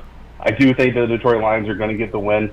I think what's actually really interesting is I actually cover the Commanders as well, and Ben Johnson is the prime candidate for the head coaching job for the Commanders. So I'm actually going to this game with 2 objectives in mind. Obviously, I'm covering the Buccaneers, but I'm also kind of keeping a close eye on Ben and what his offense, I've been studying his offense, but really what it looks like in the playoffs. And, I'm dying to see Ben Johnson in like 3rd and 17. And honestly, I'm dying to see him down 10 in a playoff game because I want to see how he reacts as a leader and gets his team rebounding, obviously.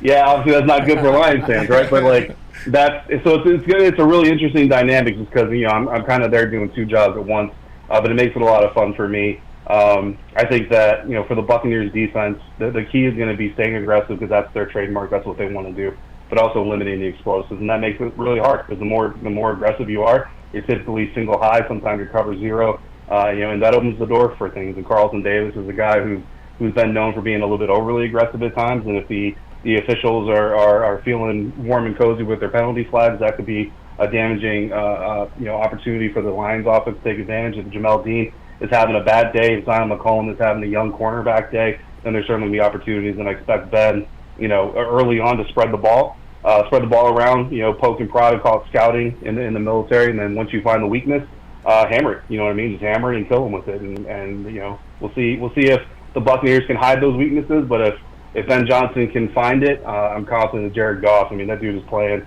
with more confidence than I think he's ever played in his career, and he's certainly got the weapons to make it happen. Yeah, David, we appreciate you joining us, man. brother. As always, appreciate you sparing our time. Before we let you go, we got Bucs fans in the chat. They've been chirping. I want you to tell everybody, where they can get more of your content, where they can find the things you're doing and putting out there on the interwebs. Yeah, absolutely. So I write for BucsGameDay.com, for Sports Illustrated's Fan Nation site, or a group of sites, and then Locked On Bucs 5 days a week with my buddy James Jarko over there. And we'll be in Detroit this weekend. I'm looking forward to it. I've never been to Detroit to cover a game, so I'm looking forward to it. I hear nice things about the stadium and all that, so I'm looking forward to seeing what your guys have on Sunday. Get some of that Slows barbecue in the stadium, man. Yes, sir. This stuff is good. It's the best. Appreciate you, David. Yeah, I'll check it out. Yes, sir. Appreciate y'all. So I love doing that, man. I love bringing on the guys that you hear their perspective, especially guys like he lives, breathes, covers them. The Locked On guys are always really, really good. Yes. So appreciate David Harrison for joining us. Let me tell you guys about Big Boy.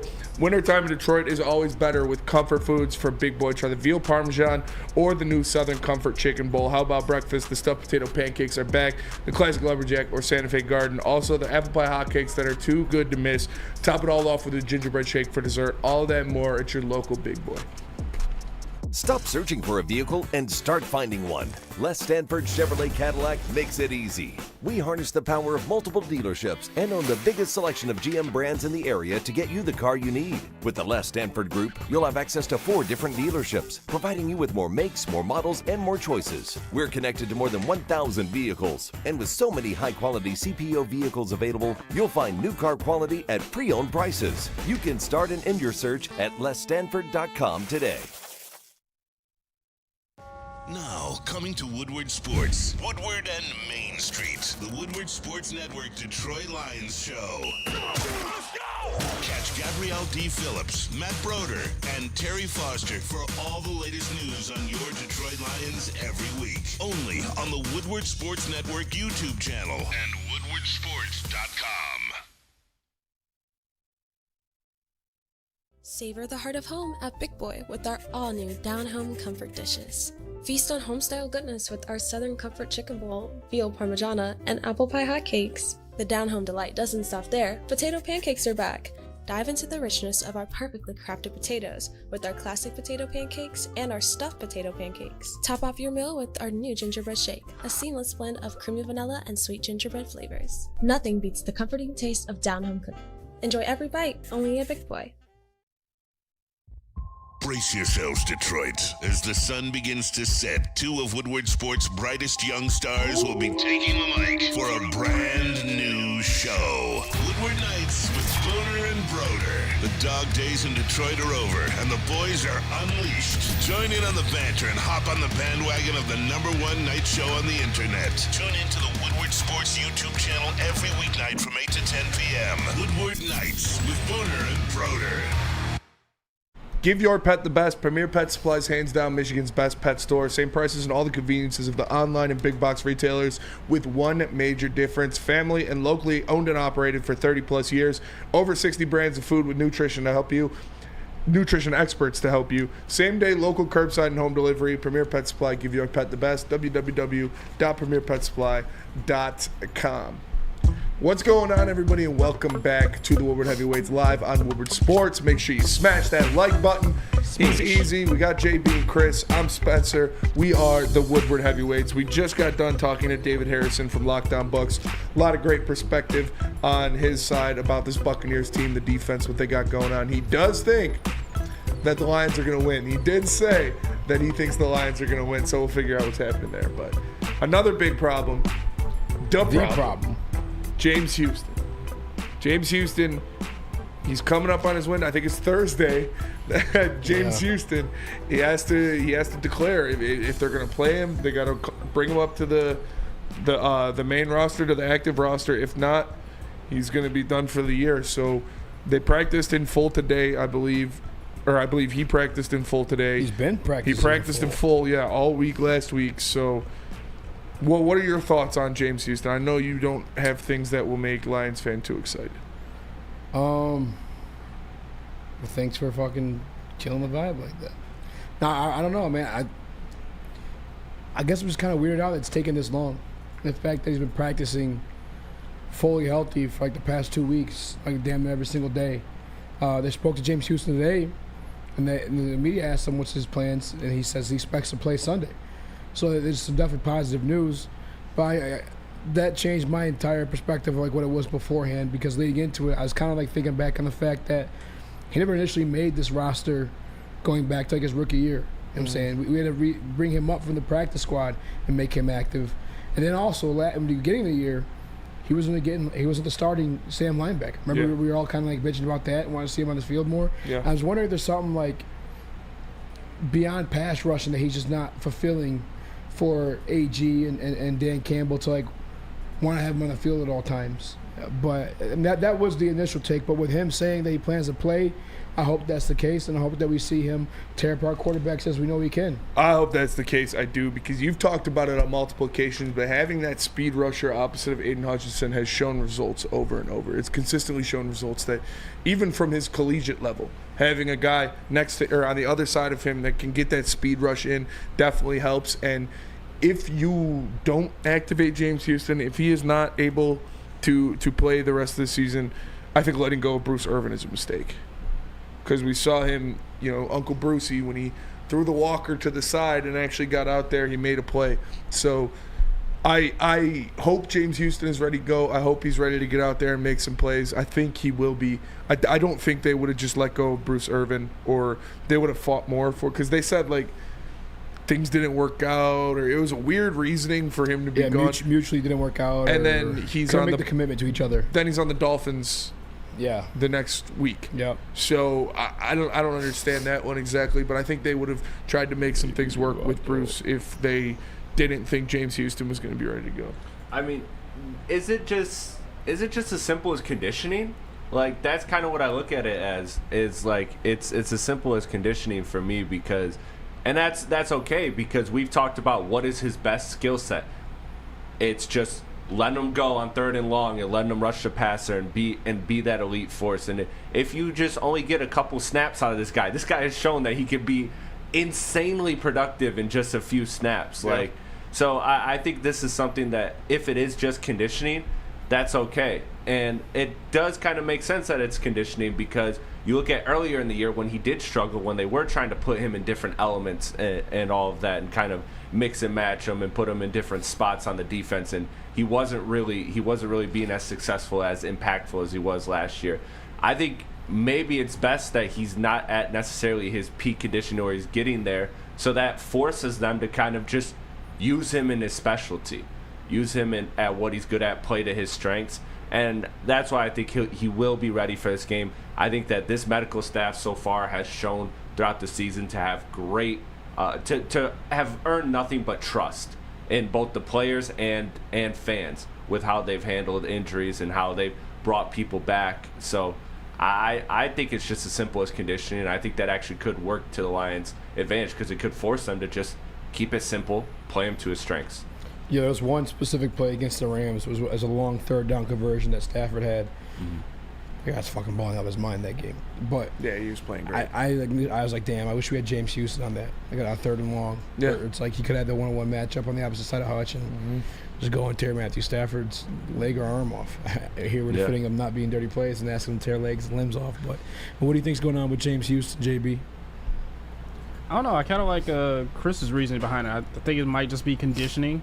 Or if anything, hey, maybe they're just waiting to the absolute last minute to activate him to kind of throw off the Bucs game plan that they have going right now. Even though that gives them like a short amount of time to kind of get ready for Sunday. But still at the same time, any mental mind tricks that you can play on an opposing team, I think it helps as well too. So I think he'll play. I'm staying very optimistic about it because I like him on this team. So I think he'll be ready to go by Sunday. Yeah, for me, it's just weird how long it's taken. You know, like if CJG did come back, he came back before his 21-day window. Like they're really pushing it to like the very last minute with Houston. And as Spinney said, if it's not done by tomorrow, he remains in the IR for the rest of the season. Yeah. So it's again, I think it's a little bit of a mix of what I mentioned earlier. I think it's a mix of everything. Maybe it's conditioning. Maybe it's the fact that, again, he wasn't given the starting reps to begin with the year. He didn't make the initial roster. Maybe it's still like the. But you can't tell me he's not going to be a him. better player than Charles Harris. But you see how sticklers they are with like what they want done. They just want Bugs guys who is can a do good their job. example of that. Yeah, Bugs is a perfect example of that. They don't give a shit. They want you to do what you're asked to do. Secret weapon. Secret weapon. In the office when they're playing basketball. Stanley comes walking down the stairs and Michael goes, secret weapon, and then he's like dribbling like this. Bro has first pick and he goes, Stanley, obviously. Yes. Stanley goes, excuse me. Why obviously? Why obviously? That's a good episode. But let me tell you guys about Guardian Alarm. Guardian Alarm will offer you customized solutions from real experts. Their professional technicians will take the time to recommend security and automation solutions specific to your needs. They also have 24/7 professional monitoring. You call them anytime, day or night, and no Guardian Alarm team member will stay on the phone as long as needed. And of course, they have technology backed by people. Your safety and security deserves technology that's been proven to work and people who have been proven to care. So call them at 1-800-STAY-OUT. That's 1-800-STAY-OUT, and let them know Woodward Sports sent you.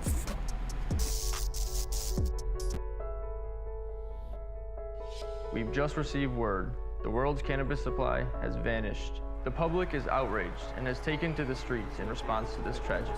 The individual responsible acted alone, and we can only hope they will make things right soon.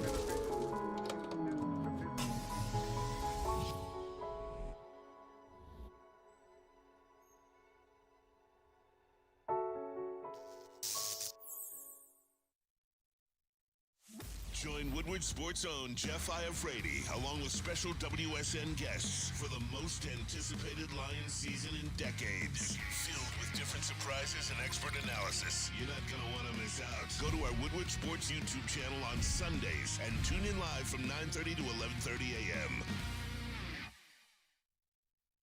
How would you like to win not one, but 2 vehicles of your choice? One for you and one for your wife, your girlfriend, or your best bud. Get to Lady Jane's today for an award-winning haircut and automatically enter for your chance to win. Courtesy of Les Stanford Buick GMC of Ferndale. Lady Jane's, open 7 days a week, walk in anytime. It's wicked awesome.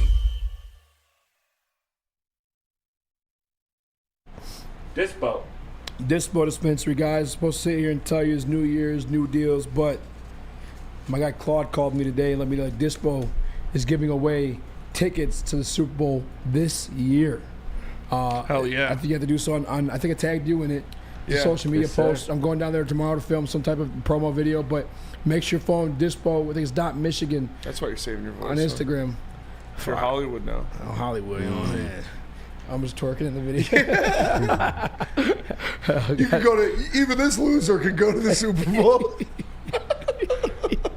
He was like, dude, what the fuck? Make sure you guys have disposhops.com for more information. Hey, you remember that Key and Peele one? Yeah, like Claude pulls up and he's got a nice ass BMW. He pulls up and he's got like girl hops out. You're like sitting in your car, it's like even that loser could make it. You guys, what the fuck, man? do you guys remember that Key and Peele one where it's like, I don't care, it's his congressman speaking, he's like, I don't care if you're old, and it cuts to an old person, if you're black, it cuts to a black person, if you're Jewish, it cuts to a Jewish person, that if you're gay, it cuts to this one guy, and this one guy's like, and then he brings it up again, and then he cuts, he's like, coming. That shit is so funny. Oh, well, what up, though, everybody? Make sure you smash the like button. Appreciate you all for joining us. For Eazy, for JB, for Chris, I'm Spencer. We are the Woodward Heavyweights. So what do we talk? What do you want? You want to talk about the CJGJ stuff? CJGJ. CJGJ, because he had words. He had words for the Bucs. Then Baker Mayfield. So it started last week. Started last about week. The Rams. He was He's asked talking about the Rams. receiving core. He said Cooper, blah blah. Like it's the best receiving core in the league. And he talked about the Bucs. He said this is a very good receiving core. You look at Mike Evans, Chris Godwin. He said Russell Gage. He said if they had a good quarterback, they could be great. And Baker took that as a shot. Baker took it as a shot, and Baker said, I don't think he really watched film because he mentioned Russell Gage. He hasn't played a snap all year for us. Got to do a little more film study. And CJGJ took a shot back. He said, don't worry. Oh, yeah. I watched film. And he put the gif of Tom Brady smashing the tablet on the sideline for the Bucs. He said, ask the guy before you, tablet moment coming. I love it. I love it. I think the world wants to know how you feel about it, Eazy. How I feel about it? I'm not going to get in these quotes. I guess it don't matter. You said it. What he said already. No, I love it. I love it. I think. What? Dodge one right there. Listen, like McGruber defusing a bomb over here. I don't care if you're talking shit. I don't care if you're talking shit to another team. I got no issue with that. That's what I do for a living. I talk shit about these other teams. It's just yeah. Either way, I love it. Baker's a guy that's gonna give himself a chip on the shoulder no matter what, regardless. I think it's similar to the way you saw the Lions kind of rally around Jared Goff. I think there's a similar situation go down with Baker Mayfield there. He's always been known as like that guy to drive that moxie. Baker's a talker for sure. Well, yeah, talker, and just like again the teammates. So the team rallies around him like the Lions did Jared Goff this past week. I mean, Dan Campbell spoke to that when he went to go see it on a draft visit. Baker had like his stuff to do as like a presumed number 1 overall pick. But he was still throwing the ball at the pro days. Baker's a big Dan Campbell guy. Oh, yeah. Dan said it today. Yeah, Dan spoke about it today. So I think, obviously, the team's going to be rallied around Baker in this moment. But CJGJ, one of the reasons that you respect him and you like him, and we talk about all the time, quarterbacks that talk the most shit usually walking the walk as well. They usually back it up. You know what I'm saying? So CJ is that. And he has a gift of Tom Brady throwing a tablet as evidence. I'm assuming that was after a play that CJGJ made. I know he's part of the New Orleans Saints, and they're obviously in the NFC South alongside the Buccaneers, and Tom Brady was there. I think they beat him twice that year. The defense was stifling on Tom Brady, then he beat him in the playoffs ultimately. But, yeah, I think CJ was the guy, CD Deuce was the guy on the field pregame talking shit to Tom Brady. Yeah. Like, I love that, man. I love that mentality. We've talked about it all the time. We love our cornerbacks that talk shit and make sure they go out and back it up, and Chauncey's the guy that does that. So, yeah. It's the same way they're rallying around Baker probably right now. Our defense is going to rally around CJGJ. Talking that shit. Okay, we got to back up our boy now. You know what I'm saying? Yeah. It's awesome, man. You love to see it. This team is going to rally around Baker, though. They've done it all year. They won the NFC South because they rallied around a guy like Baker Mayfield, who had a great year. He went out there. He was slinging it. He put up some good stats, probably the best year of his career. So, I'm not worried about it, though. Like I said, I have the utmost confidence in this victory. The Lions are a better team. They're going to go out there. They're going to beat the Bucs. They're going to beat them by at least a touchdown. So I'm not worried about it. I think Chauncey Gardner-Johnson is he's getting his sea legs underneath him again. He played a good game against the Rams when he's out there. I expect him to go out there and make some more plays against the Buccaneers, and we're going to need it because those receivers are pretty damn good. Like, I think they're better. I would say, like, if you go 1 and 2, Puka and Cooper Kupp versus Mike Evans and Chris Godwin, it's pretty close. Like, Mike Evans, man, this guy is a dog. Yeah. He has never had a year in the NFL with less than 1,000 receiving yards. Every single year he's been in the NFL, he's had over 1,000 receiving yards. He had a rough game, too. I expect him to bounce back strong. Yeah, he struggled against the Lions. He struggled against yeah. Philly, and at the first game against the Lions, he struggled. Like you look at what they did. Chris Godwin was the guy. He had 6 catches for 77 yards. Mike Evans only had 4 for 49. Like so, I think these guys are going to want to get their get back, and I think the Lions secondary is going to be ready for them. Yeah, Baker. I mean, listen, it's a dog-ass receiving core, and don't get that mistaken. I think Godwin's the guy I'm probably more scared of this man. Oh, actually, no, we got Brian Branch this time around. Mm-hmm. The first time we played this receiving core. Guess who's out there? Will Harris. Will Harris, and all due respect to our guy Jerry Jacobs, he was out there too, but I'm confident. And somebody mentioned in the Woodward Sports chat, I got to find it because I thought it was a great comment. It was talking about Baker Mayfield, because anytime he seems to get talking his shit, something seems to happen, and that's why he's become like a memeable guy, a guy that when people are like I think we said it, if Baker beats us, I'm not showing up to work. You know what I'm saying? Like when he ran from the cops. Yeah, dude. Like he's been easily clowned because he has easily clownable moments, and some of them come from when he's talking shit. Yeah. And then he goes out there and he writes checks his ass can't cash. Yeah. And I think there might be one against the Detroit Lions defense, because I'm not saying like we're big and bad or we've been like badass all year, but they had his number in the first matchup. We got playmakers back there. Mm-hmm. And CJ is very familiar with this wide receiving core. And he's familiar with this wide receiving core with that Tom Brady throwing the ball to him. So it's not like, they're going in here blind for the first time going against these great receivers and Godwin and Evans. No, they had the veteran leadership guy in their locker room has played these guys 3 times in 1 year at one point. I think CD Deuce or Iffy or Baker or Branch, whoever it may be, they're cashing it in. I'm here for it. Talk that shit. And it's not like he was being disrespectful when I was waiting to talk shit to Baker.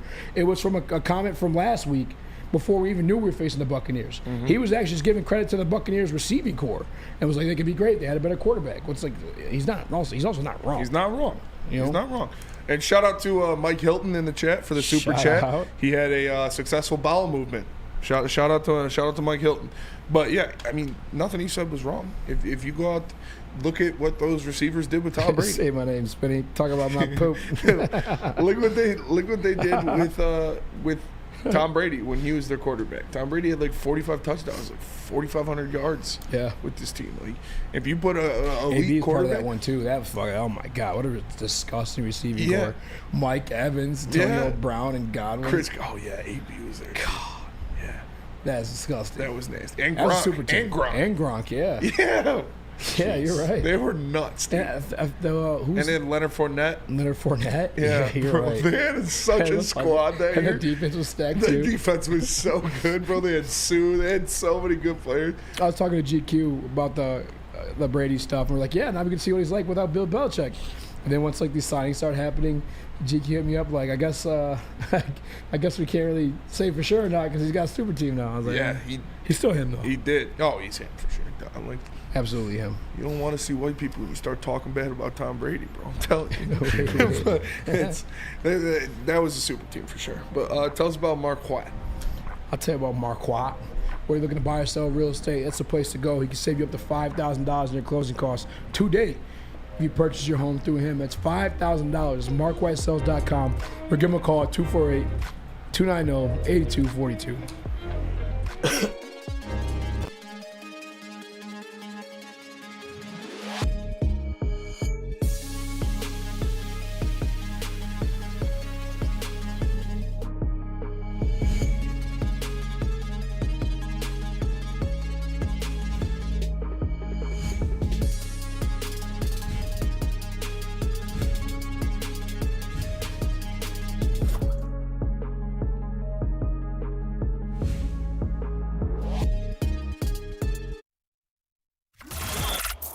Woodward Sports' own Tom Mazaway and Sam Stick Day will be hosting our Lions postgame show after every Lions game all season long. Tune into the Woodward Sports YouTube channel for his hot off the press takes, game analysis, and Kool-Aid sipping celebrations. You won't want to miss it. Join Maz, Stick, and special guests each week immediately following every Lions game, exclusively on the WSN YouTube channel.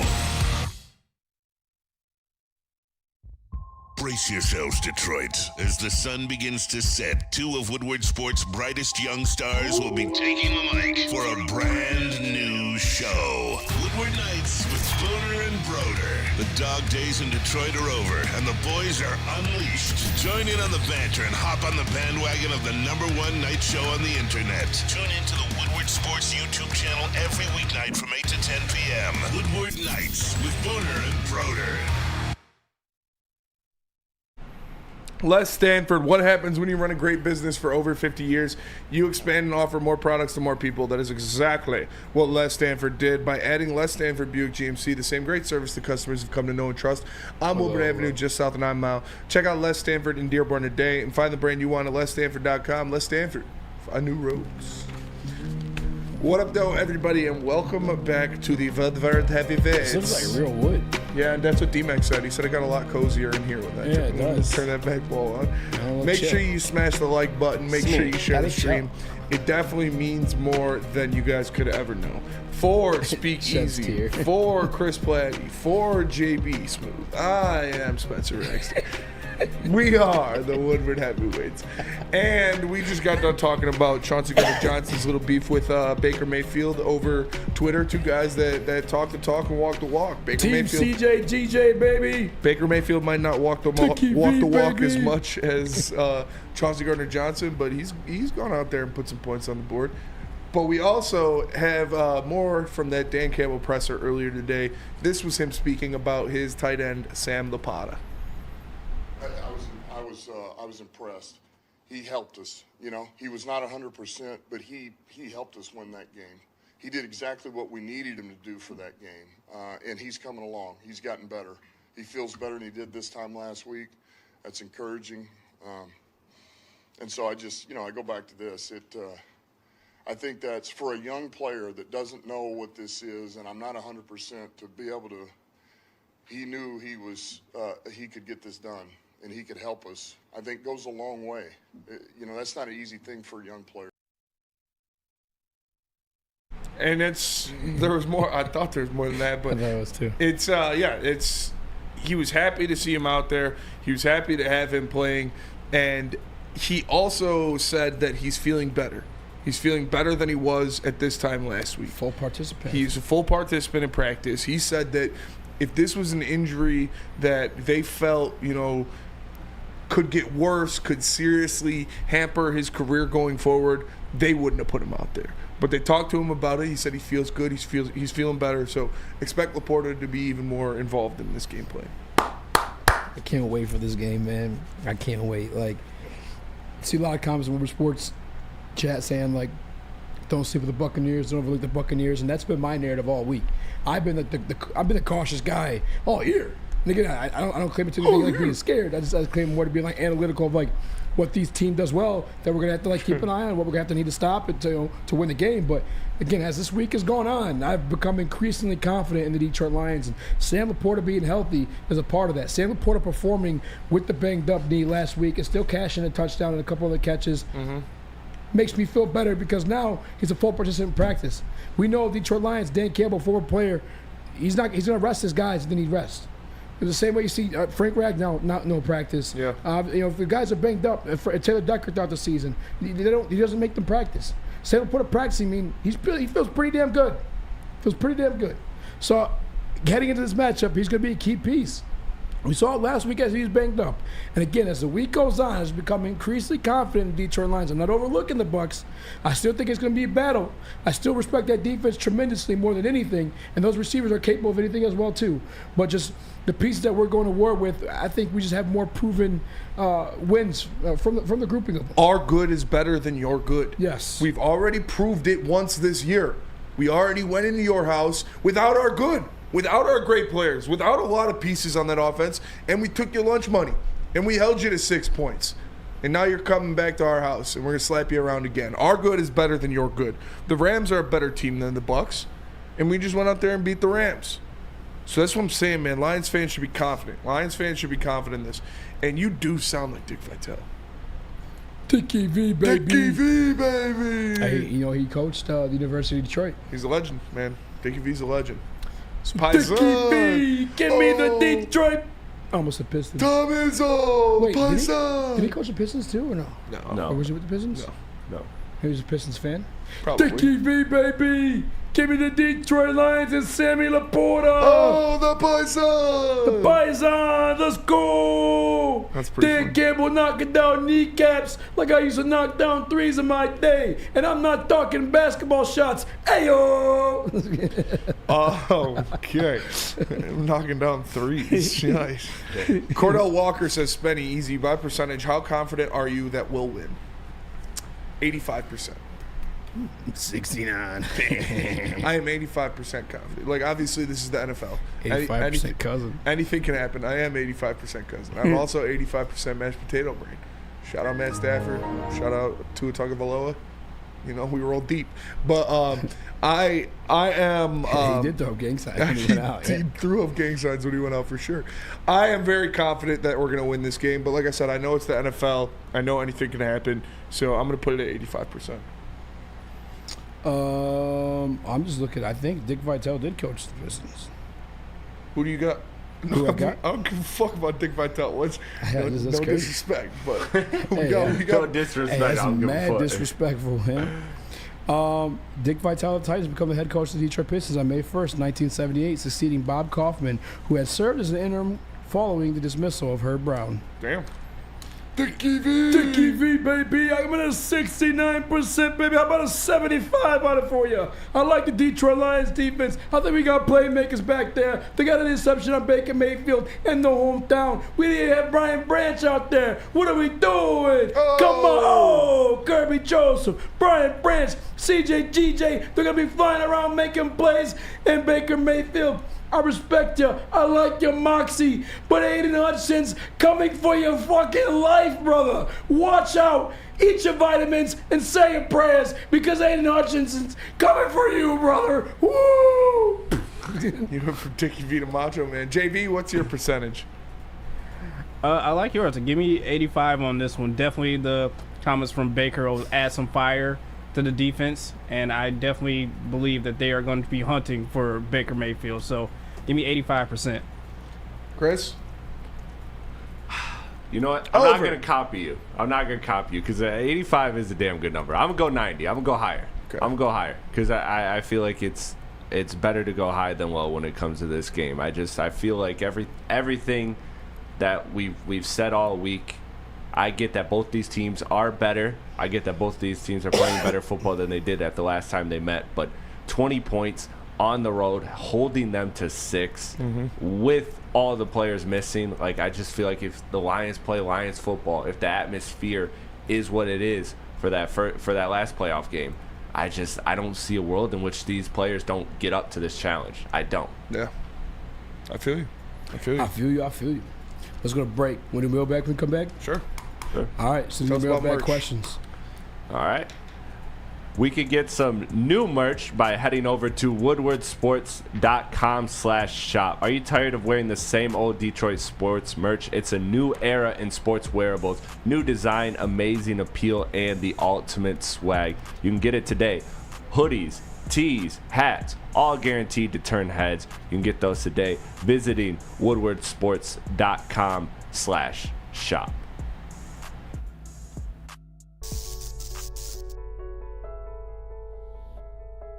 We've just received word. The world's cannabis supply has vanished. The public is outraged and has taken to the streets in response to this tragedy. The individual responsible acted alone, and we can only hope they will make things right soon.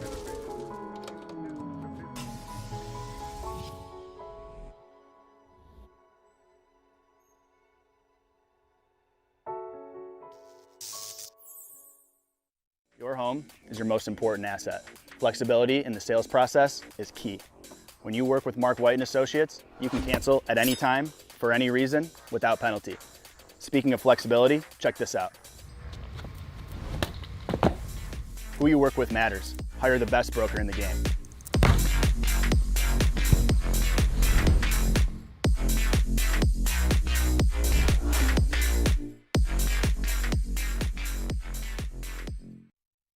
Planet Fitness, you can get energy without the judgment.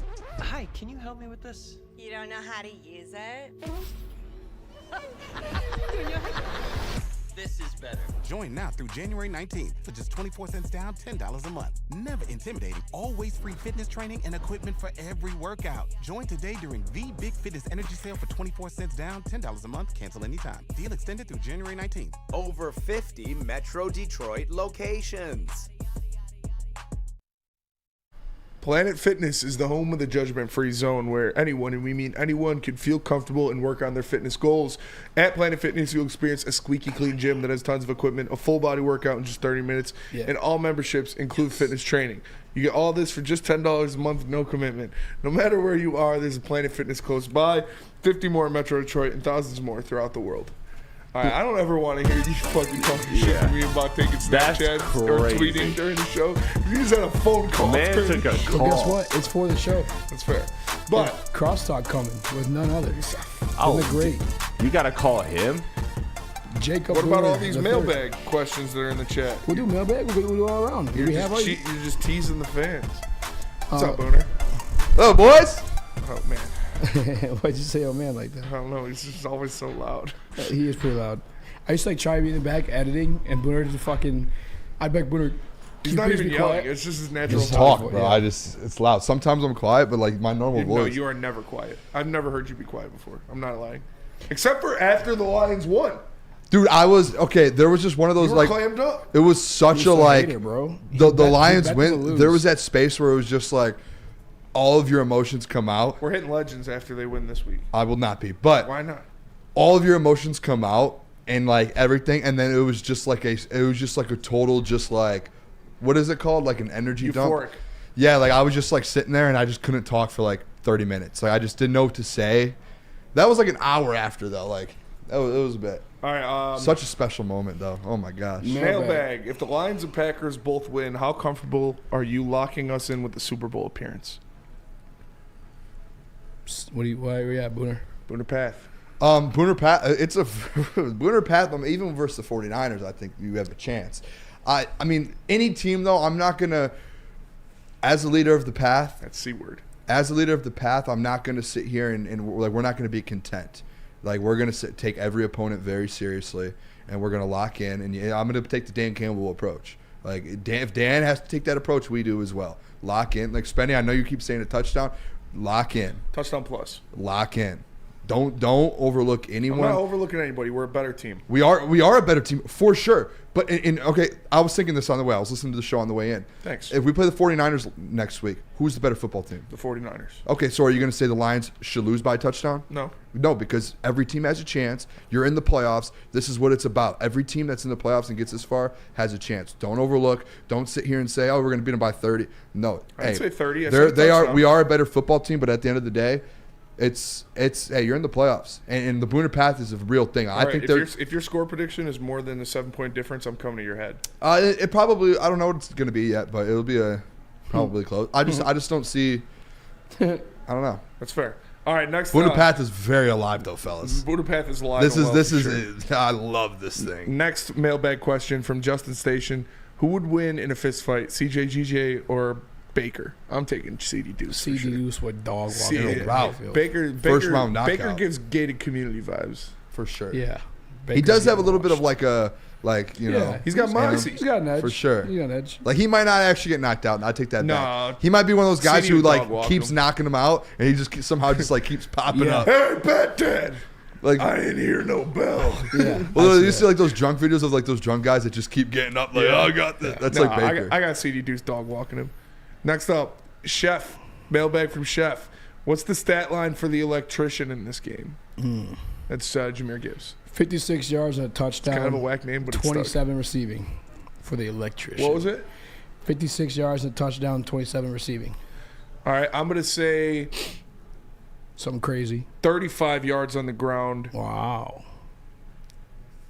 60 and a touchdown through the air because I think he's going to get a big screen pass. 60. Like he's going to get a big. I'm gonna go with screen pass Spenny. for a touchdown. If I had to pick one of your, I'm gonna go Spenny. The Bucs Fuck like you. what they did last week, I don't know if you guys noticed, their number one thing, and Jason Kelsey talked about it on the podcast, Bama, blitz. was they literally did goal line. Jason Kelsey said they did goal line packages the whole game, anywhere on the field. Like their number one thing this week is going to be no D-Mount, no Jahmyr Gibbs, stop the run. So Jahmyr's going to get a jailbreak screen. I think he's going to have a big 40-plus yard receiving touchdown. Yeah, I agree. So 37 rushing, 52 37. receiving. Why are you being so exact?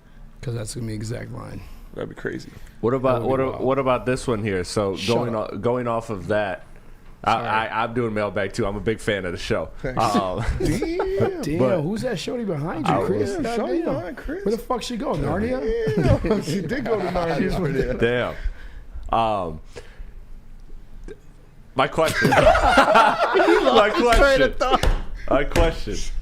All right. I get like that around pretty girls sometimes too, Chris. It happens to the best of us. You know what I'm saying? Your shoes. You know what I'm saying? Listen, it happens. It happens. Shorty, fun. Happens to me every time.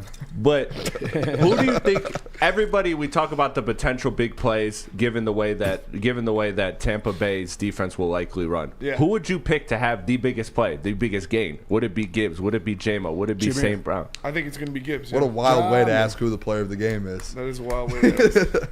I think that's Chris. Chris is. No, I'm talking about like a roundabout way. Singular biggest play. I think it's good. I think Gibbs is going to have a 40-plus yard receiving touchdown. I think J-Mo could have one too. Easy. Me, I said it earlier this week. I think the Lions have two touchdowns of 40-plus yards. It's going to be Jahmyr Gibbs. Yeah, Jahmyr Gibbs, he hasn't had one of those big breakout plays in a couple weeks. He's due for one, and seeing him in the receiving game last week, fellas, that was scary.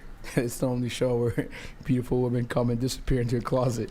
It's true. It's true. And Chris came out of the closet. It goes full circle around here. You know. Mailbag from Runyon99. Is this our quarterback revenge tour? Baker cost us last season, and we just killed the Stafford Spectre. What? Are you going to kill Baker? Is this the quarterback revenge tour?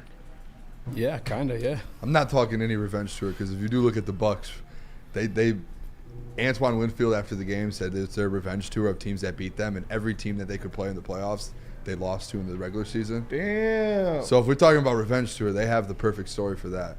I don't give a fuck about. Did you guys hear that though? Yeah, it's crazy. Just trying to. But yeah, I guess so. Baker Baker did keep us out of the playoffs last year through the interception. Yeah, he did. Dog. Hopefully, same thing Sunday. God hates cowards. Mailbag. Does any Lion get multiple touchdowns on Sunday? If anyone, Dave Montgomery. Yeah, I would or agree. I mean, obviously Goff. Or Gibbs. Well, yeah, that doesn't count. Yeah. Laporta. Really? I can see it. He's the guy that does. They love him in the red zone, man. Red zone. If they get what stopped. What did he do the first matchup against them? Like 36 yards or something? I actually don't really remember what he did against them. Ooh, I like this one. Chico G. Mailbag. Is Penei Sewell top 10 regardless of position? Yeah. I think so, too. He's the best offensive lineman in the NFL. That makes you a top 10 player. Like that. Sam Laporta He's going to be the highest ranked offensive lineman on the NFL Top 100. I don't know if I looked this and I just subconsciously remembered, but he did have exactly 36 yards. Actually, Spenny, I don't know if he will. 11 targets, only 4 receptions. He should be. He should. But remember the players vote on that. Yeah, Trent Williams will probably be. He wasn't even. I don't think he was first team for this last players vote. Oh, you're talking about for the top 100? He was on the top 100 list. No, he was, but I'm saying this not all for the top 100. The players voted all pro team. I don't think he was first team. No, he wasn't. So if it's players voted, the top 100's players voted, he's going to be behind If Lane Johnson's ahead of him in the top 100, wouldn't be surprised. I'm attacking any player on any other team. He'll do absolutely nothing. I'm booing him. It's probably Micah Parsons' bitch ass because he gets fucking put in a bread box anytime he goes up against. Did you guys hear that's how they vote for the players all pro team? Did you hear how they vote for it? It's like the offensive linemen vote for defensive ends and linebackers. I like that. The tight ends the tight ends vote for outside linebackers. Oh wow. The corners vote for receivers. Like yeah. So that's how they did it. But this was on the Kelsey podcast, but Jason and Travis both said that the only reason it was all messed up is because there are players in the league who are very biased and they have friends. Yeah. So it is a great way to vote for it because you're voting for the player you're going up against. Yeah, there's no way. But you have hell. friends and you like people and there's people who have bigger names that you're going to put. There's no way in hell you should put Lane Johnson. Travis Kelsey was on it and wasn't on the actual all pro team. Yeah. And even Travis Kelsey was like, that doesn't make sense. So Yeah. he was like, people probably just voted for me because I'm Travis Kelce. Do you think the same thing happened with AG when he's the number one coordinator becoming coach? Maybe. Probably something similar. Booner, what do you guys got cooking? We're going to this whole Tampa Bay stuff. Dan Campbell, we're doing a whole segment today on Dan Campbell and this grit thing. I don't get why people like. Got There's a big if old I was grit on him. what. I was just thinking, there's so many people. I told Travis this before we came in here. There are so many people. I don't know what you said. I don't have a headphone in. What was so funny? Nah, come on, tell me, boys. No, we got a minute. Come on, man. You got a minute. We go over. Let's go. Show. So you got a big old grit. Yeah, I do. Not you. Oh. No, I was just saying, in the press conference room, there's like all these new like reporters, and I'm sure because of the playoffs and stuff. And someone asked him today, maybe it was a Detroit guy, but like, hey, was it hard to implement the grit thing? It's like, dude, like, no, this is his culture. Yeah, so we're gonna talk about stuff like that. That definitely tonight. was like a out of town. That was a Tampa Bay reporter from. That's what I think it was. Especially goes to the one from. What do you think of the weather? What do you think of the weather? How will the weather affect this game? What's your favorite number? But that'll do it for us today. We appreciate you. Oh wait, all. CJ Garner Johnson. We're talking that too. I know. You know. What? We're talking CJ Garner Johnson. Next show, 8 to 10. Check it out. Woodward Nights, Boomer and Broder. CD Deuce. Itchy and slappy. No, I'm just kidding. Make sure you Woodward smash Blue the like Skies. button. We appreciate y'all tapping into the Woodward Heavyweights. Tap into Woodward Nights from 8 to 10. For Eazy, for JB, for Travis, for Booner, for Chris, I'm Spencer. We're the Heavyweights. We'll catch you guys tomorrow. Peace.